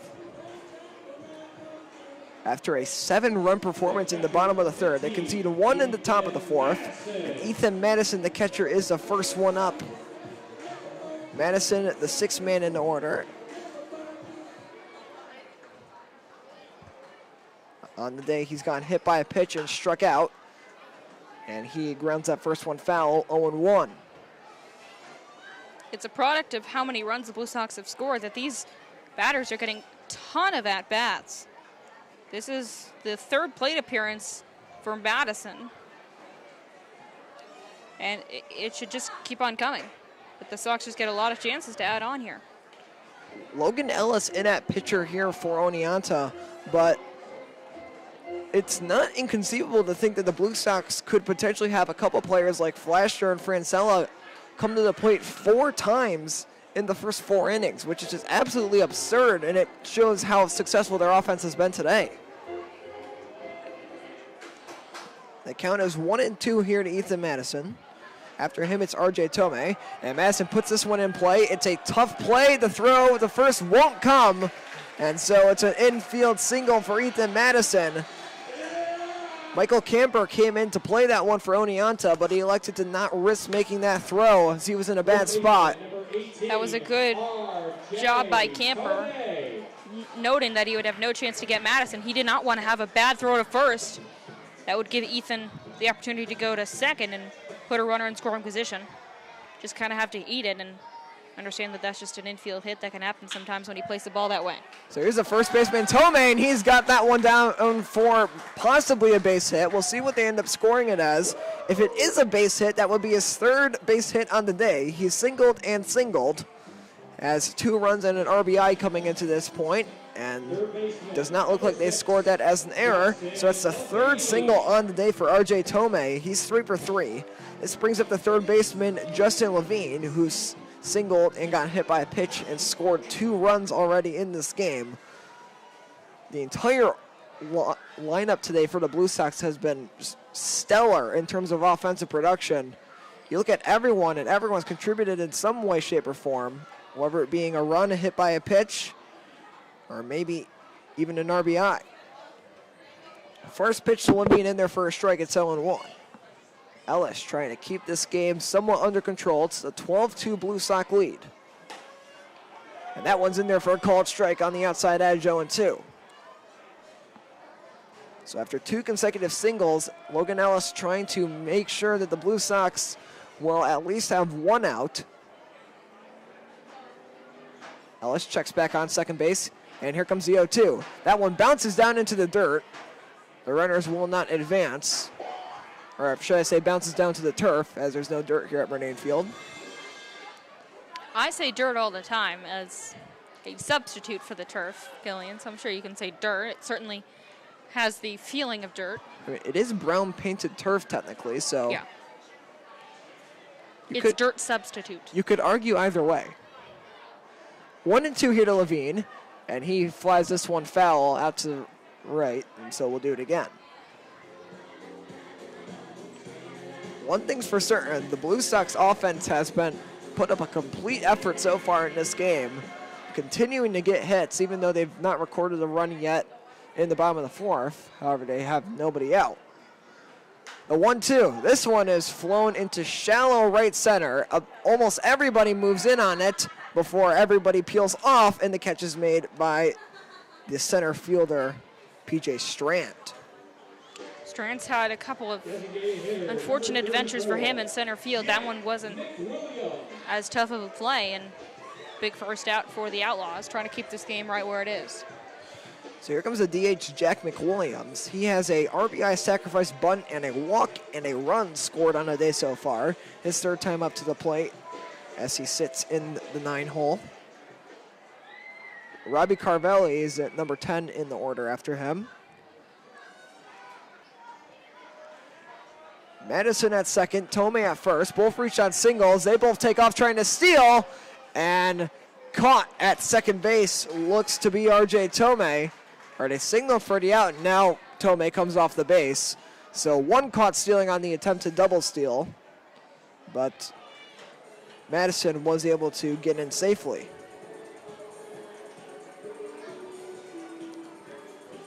That pitch did miss, so it's 1-0.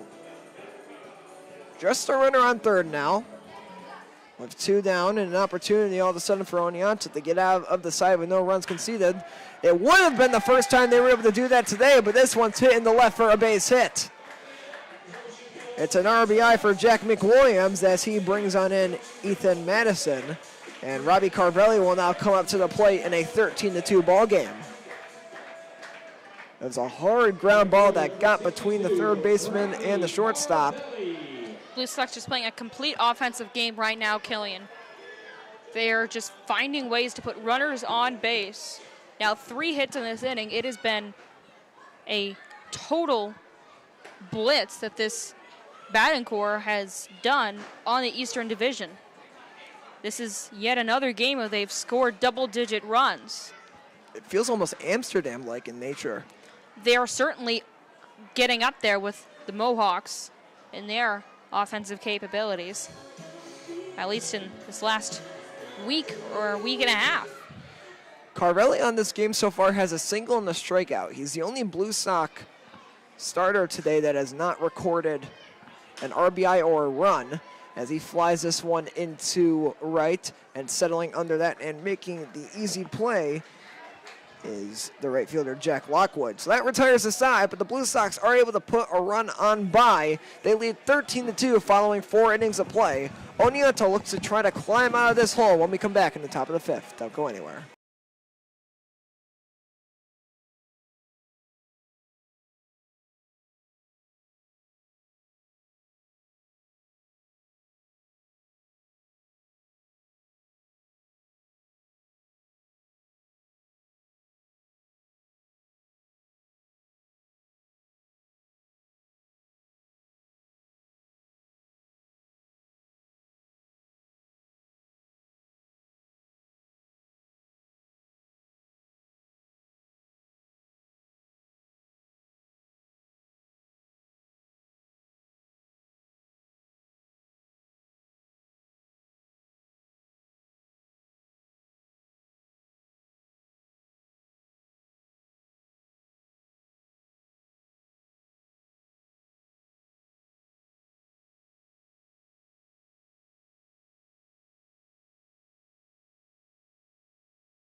We're back 4 in the top of the 5th inning.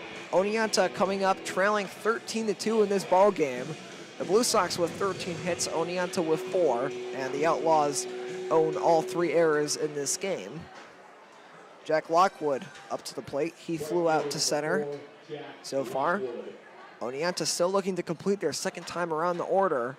Both runs today scored by the Outlaws came in the form of the long ball, with P.J. Strand leading off the top of the first with a homer to left, and Nolan Stark leading off the top of the fourth with an absolute missile to right. And the atmosphere of this game, Morgan, for the conditions at play is just absolutely insane today.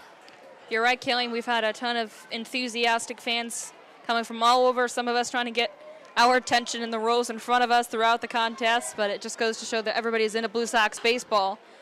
And we got a bunch of kids coming from camps, summer camps in the area. Got some regular fans just coming for this game. And everybody's just kind of loving it, loving the atmosphere right now. There was actually a fan that came up to me and said, "Oh, can I announce the next play, the next batter?" And I shook my head, and I think he may have thought that I was Tim, the PA announcer. I am not. So it's really been a fun day, and it helps for these fans having fun that the Blue Sox are up 11 right now. The 3-1 is fouled into the foot of Lockwood as he was looking to take a walk. It would have been the first time that Oneonta has had anybody walk onto base this game. But instead, it's a full count, 3-2. First, still in the game for the Blue Sox, hasn't even completed his second time around the order yet. Here's the payoff. High fly ball out to left. That's going to go way foul, and it'll land somewhere out near the clubhouse, and a few enthusiastic fans will chase after that. A few? How about a whole gaggle of fans? Maybe about 10 or 15 running for one ball. In hindsight, a few was a definite understatement. I mean, usually you see only a few, but with all these camps, there's a ton. And that's the first walk dished by the Blue Sox today. That 3-2 was way outside from first. Just didn't really curve back in. And with Oneonta getting their first walked base runner on the day, we will now turn it to Morgan here for a bit of a score update around the PGCBL. Morgan. Well, the story of the games right now is uncompetitiveness, or non-competitiveness, I should say. Batavia leads 7-0 against Jamestown. There'll be a huge win for the Muck Ducks in the top of the 6th. And 2 scores for the Blue Sox that will not help their positioning. 7-1, Socrates leads Glens Falls bottom of the 5th, and Amsterdam holds a 4-1 lead on Boonville, who's trying to snap a long losing streak. Lumberjacks have lost 14 in a row, sitting in last place in the division.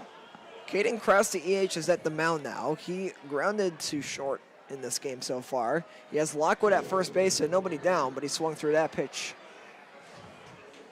and missed it. It's 0-1.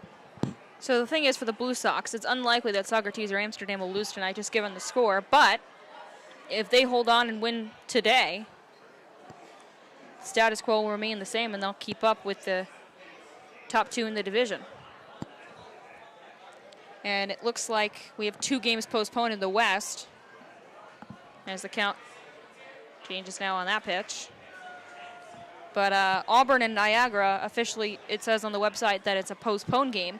Geneva and Newark, there's been no sign of the game starting, which is supposed to start at 6:30, so that game could have been canceled as well, due to the smog and bad air conditions throughout central and upper New York. And while we were going through the whole spiel about score updates, only 2 pitches were actually thrown to home, as about 4 pickoff attempts were trying to get Lockwood out at first. None of them worked. Lockwood is now staying glued to the bag. He does not want to be picked off. Lockwood has had 3 steals on the year. He has been caught once. Caden Krause, it looks like, is going to have to be the one to advance him unless he tries a risky move to take off with the Blue Sox having their eye on him. Here's the 1-1.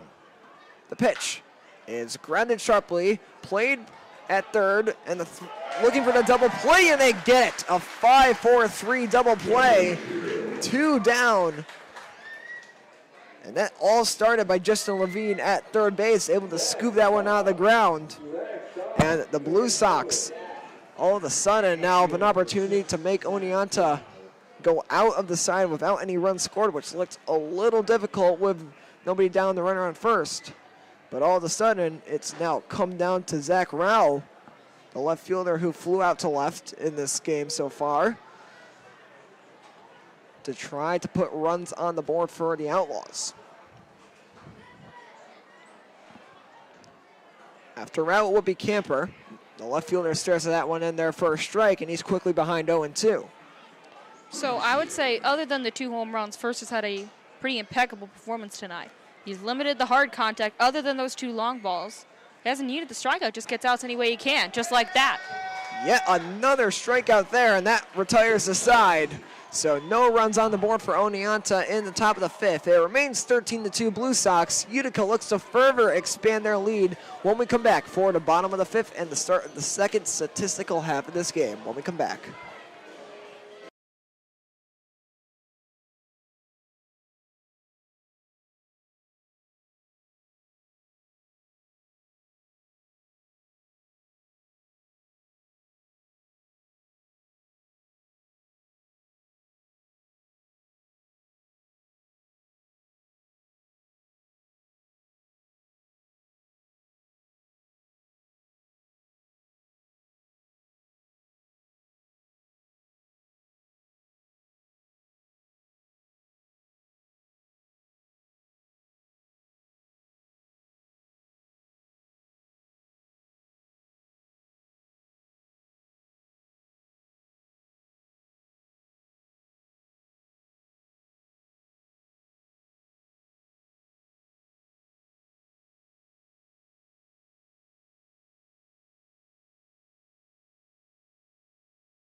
We're back to the top of the order with Michael Flasher to lead off the bottom of the 5th for the Blue Sox.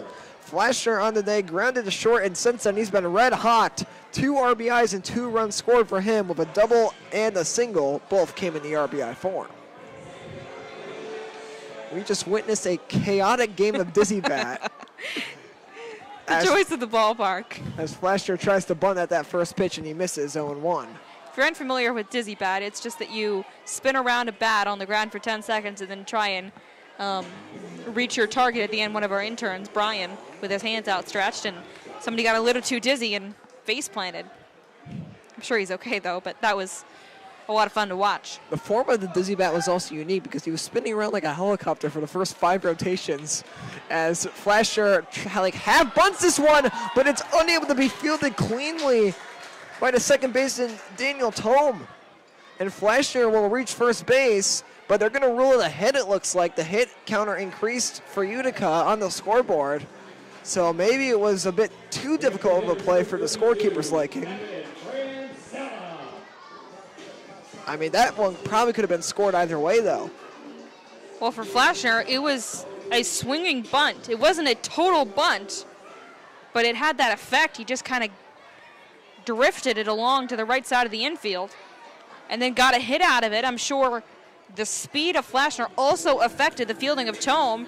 He was maybe hurrying up the plane his head and then couldn't exchange the ball between his glove and his hand to throw.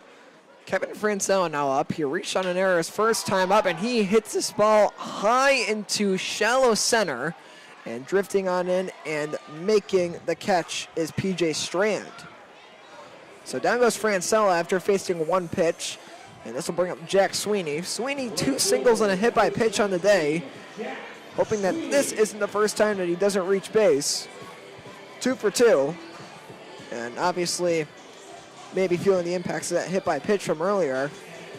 And the Blue Sox have scored in every single inning so far.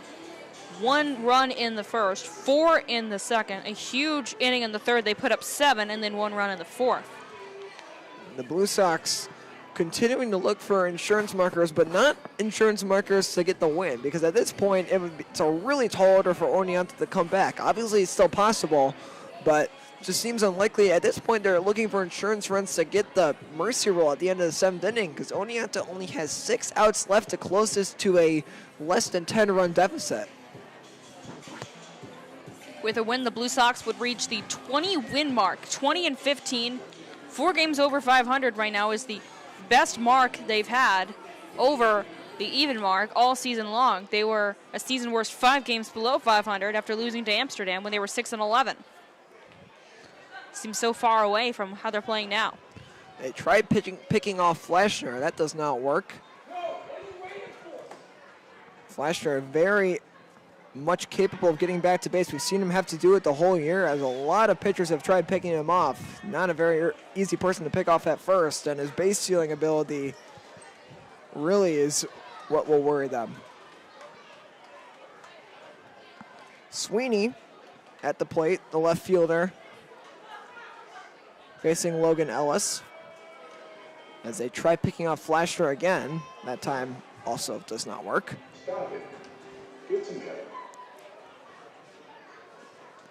0-1. Here's the pitch. That one's in there for a called strike. And the count goes to 0-2, and Sweeney behind in the count. I think the Blue Sox main objective right now is to really hammer home the point that you're dominating in this game. If the Blue Sox can take a 12, 13, 14-run lead, they could really put the pressure on Oneonta just to catch up and prevent a run rule. But it won't happen there as Sweeney goes down on strikes. And here comes Anthony Paratano. Paratano, 5 homers on the year, and had a base-clearing triple earlier on in this game with a little help from the wind and the smoke. Paratano now with an opportunity to continue this one for the Blue Sox. He has Flasher on first base, who they try to pick off again, and again it doesn't work. Flasher has been nearly impossible to pick off all season.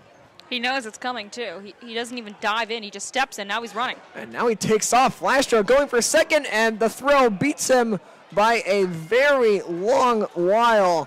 A great throw to get Flasher out at second base. He's caught stealing to retire to side, but we will see Paratano again in the bottom of the 6th. Blue Sox put up their first 0 of the game. Oneonta looks to close the gap when we come back.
We welcome you back here for the top of the sixth inning. Oneonta trails Utica 13-2, and Mikey First Day is done.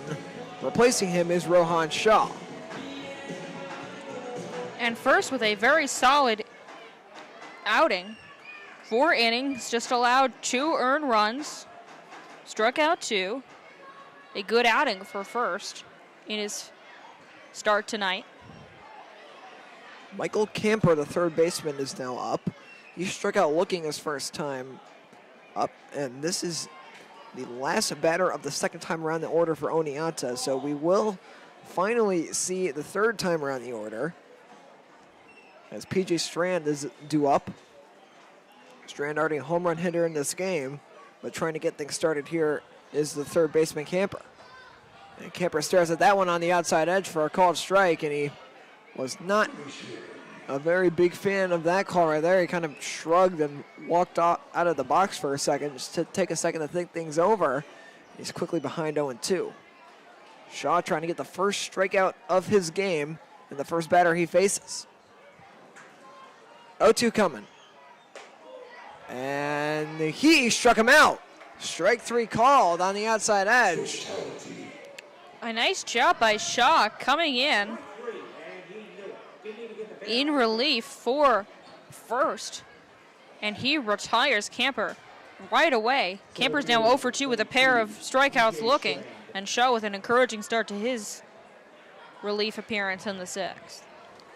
And Camper taking a long time to talk to the people due up who are the home run hitters. PJ Strand and hit a home run in the top of the first. Shaw's going to be very careful. And then after him is Nolan Stark, who hit a home run in the top of the 4th. So this is a very dangerous part of the lineup for the Outlaws. I'm sure the Blue Sox want to finish this game in 7, so giving up home runs, especially to 2 big power bats, would not help that cause. PJ Strand hit his first home run of the season tonight as he's quickly ahead in the count 2-0. Shaw giving him a lot of stuff with a lot of movement, trying to confuse him. The 2-0. And that's in there for a call strike, 2-1. And again, the batter for Oneonta not too thrilled with the call, kind of having a conversation with the umpire. And it's happening a lot on this left edge from our perspective of the zone. Batters aren't too keen on the calls they're getting from that side. The 2-1. That curves in, but not in enough. Missed the zone, 3-1. And now, an opportunity for a leadoff walk here for PJ Strand. Oneonta could take all the base runners they can get. 3-1. That's down the middle for a called strike, and the count runs full. An opportunity for Shaw now to retire Strand, which will be a big out for his momentum and confidence. 1 down, full count. Nobody on base. The center fielder Strand awaits the payoff. Here's the pitch, and that's flown foul. And interestingly, for Strand, he could have hit another home run, but the wind was blowing in on that fly to left field in his second AB, and Sweeney caught it just against the wall.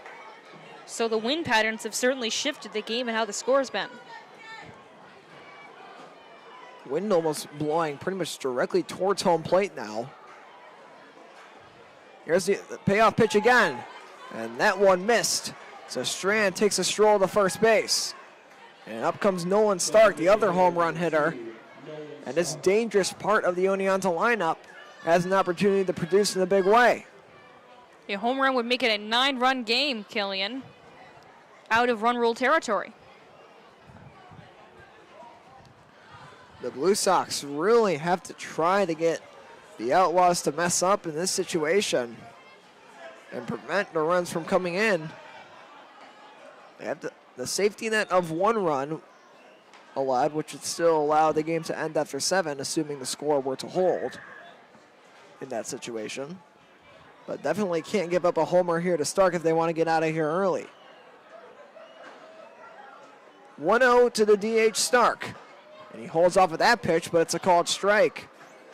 Shaw has shown a lot more control of batters since the first time we saw him this year against Oneonta, where he had several wild pitches and took the loss.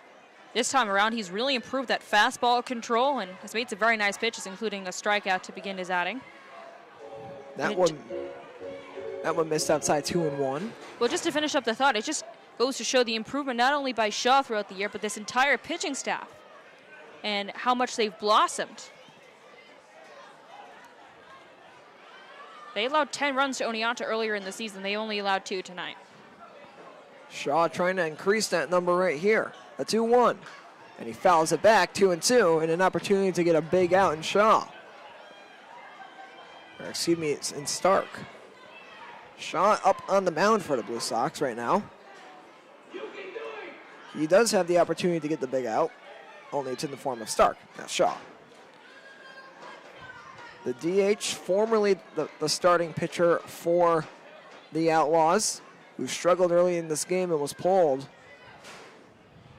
Trying to get things back even on the scoreboard, and a strike 3 called looking on that outside edge. So that's not consecutive, but 2 backwards Ks on that exact part of the zone here in the top of the 6th. And now 2 down with Vincent Duffy coming on up to the plate. The catcher grounded to first on an unassisted play and grounded to short. 0 for 2, trying to advance the base runners. The runner tried to take off but tripped, and it's going to be a wild pitch, so the runner will advance anyway. What a wacky sequence there. Strand tried taking off and tripped over the turf monster, it looks like. Strand was stranded between first and second, and he got lucky. It was a wild pitch, or else he could have been picked off at first or caught at second if he continued on. So now a base runner at second base, aided by a wild offering. Strange situation there. It's 1 into the Duffy. He swings through that one, 1-1. Oneonta only 4 hits on the night. PJ Strand is no stranger to steals. He has a couple on the year, but the turf must have gotten him. Regardless, he's made his way on the second base, so he's in the scoring position. A 1-1, and that one's inside, 2-1. Blue Sox infield slightly skewed out to the left, so a big gap between first and second. An opposite field ground ball might do wonders here for Vincent Duffy in advancing the runner along and probably scoring him with the speed that Strand possesses. The 2-1. And that one missed down low, and so an opportunity for the Outlaws to gain their second base runner of the side in the form of a walk. It's 3-1. Tome is on deck. Shaw on the mound trying to retire Vincent Duffy. And Duffy fouls this one down. 3-2, and it's another full count. Shaw looking to strike out the side in this inning, despite having flirted with another walk. Can he come back in this count and end the top of the 6th? That's the question right now with a runner in scoring position.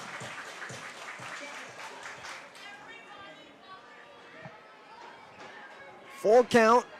Duffy awaiting the offering. And he takes it inside, ball 4. And so the Blue Sox had an opportunity there to get out with no runs conceded. Instead, it'll give Daniel Tome, who already has a double on the day, an opportunity to close the gap.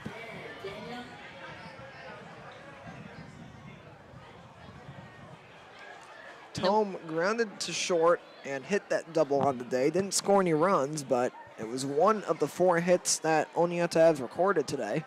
And a good thing for Shaw right now is the wind continues to blow in, which limits how far fly balls can go out into the outfield. We saw that earlier on a Strand sharp fly into left back in the 3rd inning. And it could help Shaw again if Tome lifts one into the sky. The 1-0. Missed outside, 2-0. And Shaw just trying to keep things under control. And here's something a bit interesting. You look at the second baseman right now for the Blue Sox, Flasher. He's playing about 4 steps into the grass in the outfield. So definitely expecting a ground ball if there were to be contact. And instead, it's a fly ball into center. Jones settles under it. Side retired. The Blue Sox don't concede any runs. It remains 13-2. And Utica, an opportunity to add on a few more when we come back for the bottom of the 6th. Don't go anywhere.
We're back for the bottom of the 6th inning. Anthony Paratano is up to bat.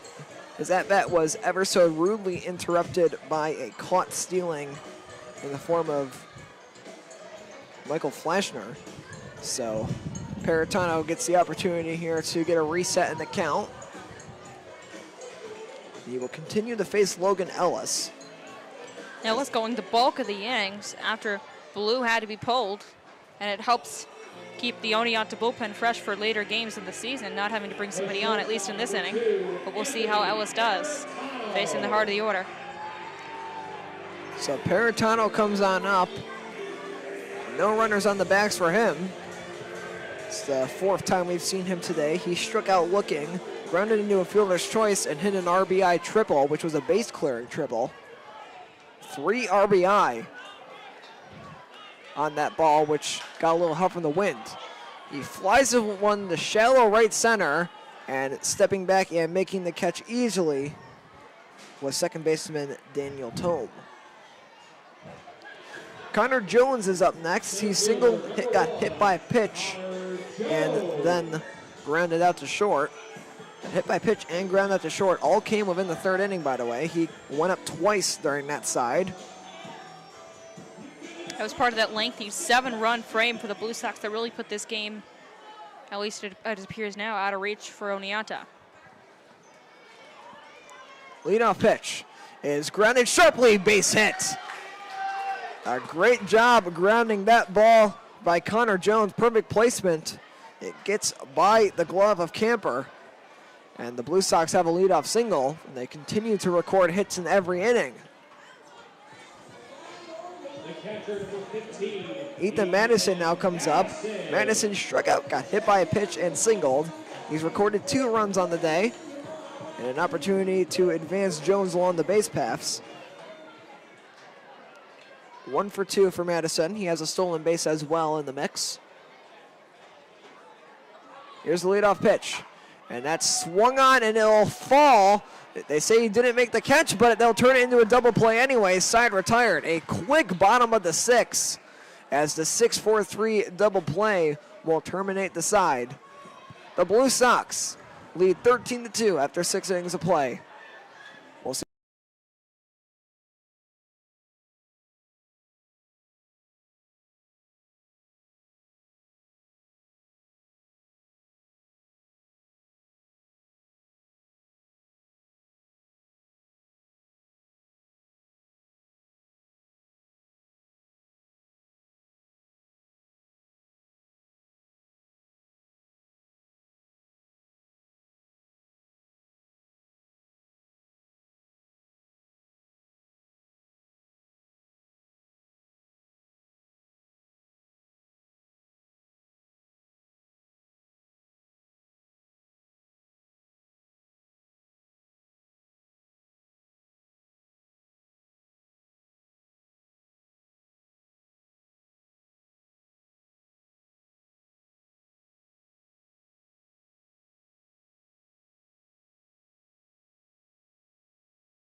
We return for the top of the 7th. Blue Sox lead 13-2. Rowan Shaw on the mound facing Colton Penner.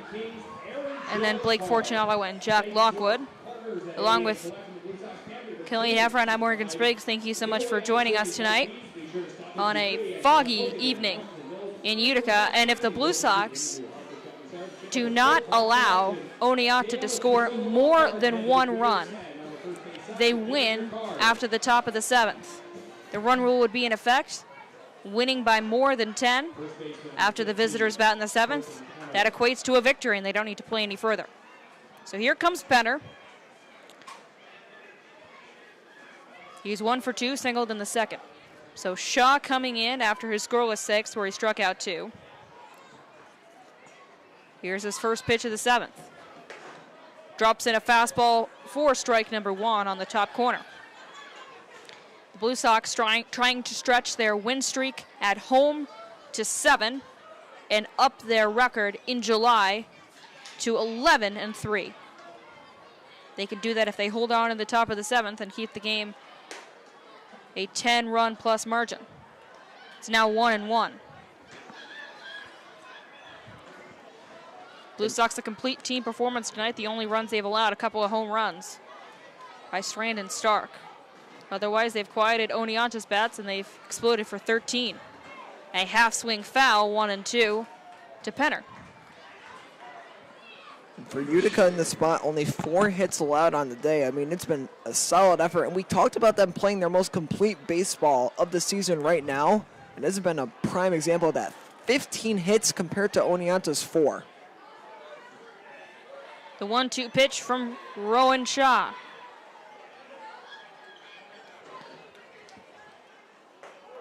And he paints one on the corner for strike 3. Down he goes. Shaw with excellent fastball placement again. And he picks up his 3rd strikeout. Yet another one comes without a swing. All of his strikeouts have come in the looking variety. So with 1 down, here comes Blake Fortunato, the 6th hitter in the lineup. The shortstop's going 0 for 2. He's popped out in foul ground and flown out. Looking for his first hit. In for a strike across the plate from Shaw, 0-1. Falling Fortunato would be Jack Lockwood. Oneonta trailing by 11. If they can't score more than once in this inning, the ball game's over due to the mercy rule. And neither Fortunato or Lockwood has recorded a hit in the game so far. Lockwood did get walked, but not exactly the part of the lineup that Oneonta would want to have up in this situation, trying to keep the game alive. But you talk about a response from the Blue Sox after what happened the other night in Oneonta with a big win for the Outlaws. The count is no balls and 2 strikes after the foul ball. Rowan Shaw fires outside, 1-2.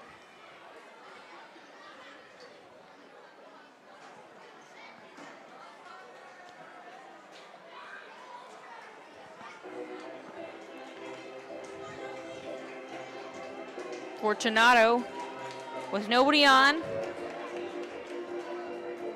Waits for the next pitch from Shaw. Here it comes. In tight for a ball, 2-2.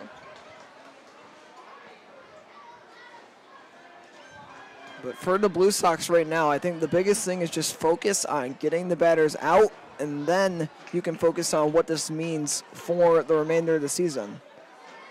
Just keep Oneonta off the base and finish this game off, then you can turn forward.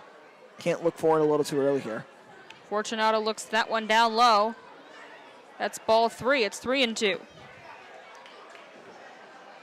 So the count fills up to Fortunato. Shaw did walk 2 batters in the 6th, but it didn't cost him any runs at the end of the frame. Here comes a full count pitch. The righty delivers. Fouled off down to the right side near the fence. That separates the fans from the field.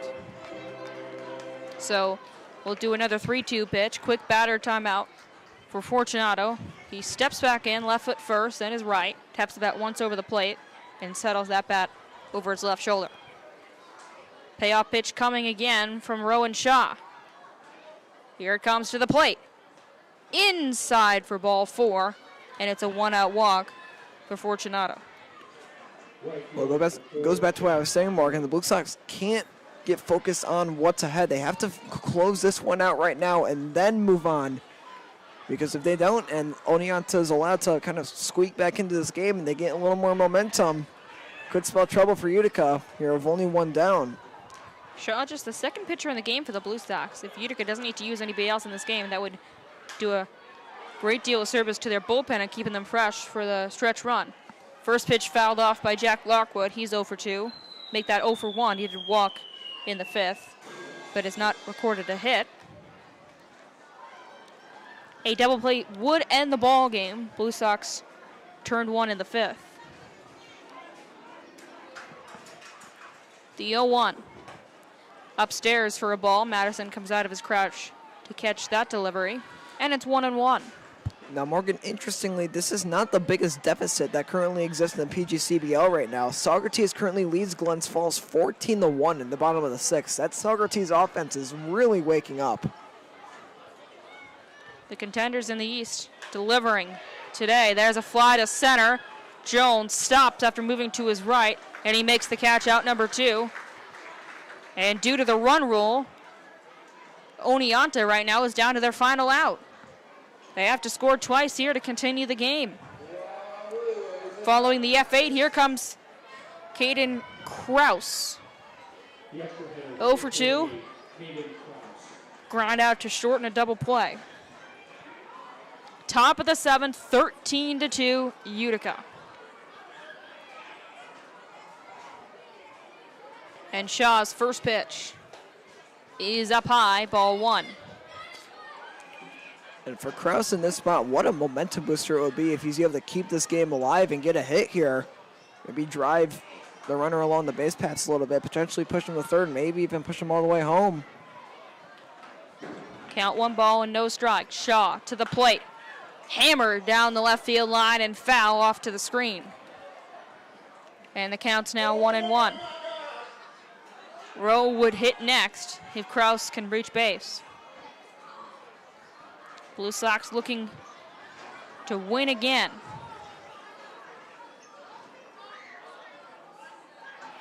Would be win number 20 if they can pull it off. The 1-1 is up high. And that win looks likely, up 13-2. But what's the mystery is, can they finish off this win in 7 innings with the mercy rule coming into effect? Shaw wants to retire Kraus and have that happen.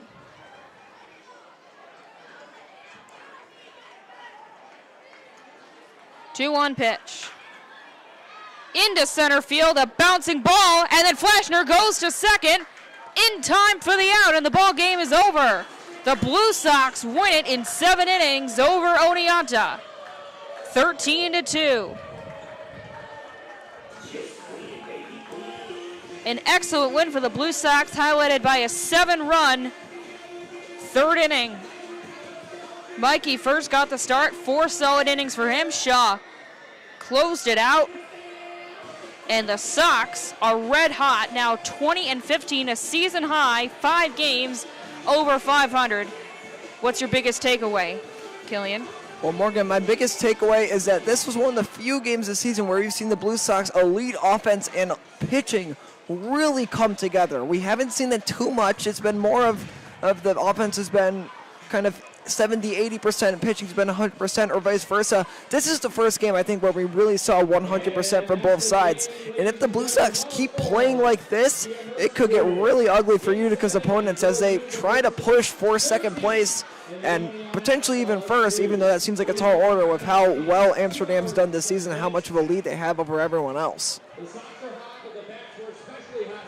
The Blue Sox have now won 4 in a row, going back to the July 12th win over Boonville. Their only loss since July 9th was The Run Rule defeat 16-6 against Saugerties and the Blue Sox, one step closer to the playoffs. So Utica with a 13-2 win over Oneonta. And we will talk to you soon. The next home game for the Blue Sox is July 22nd against Mohawk Valley. For our producer, Louis Leibowitz, and Killian Heffron, I'm Morgan Spriggs, wishing you a great rest of your Wednesday night as the Blue Sox celebrate on the field, dousing Michael Flashner. We will bid you adieu from Donovan Stadium. Good night, everybody.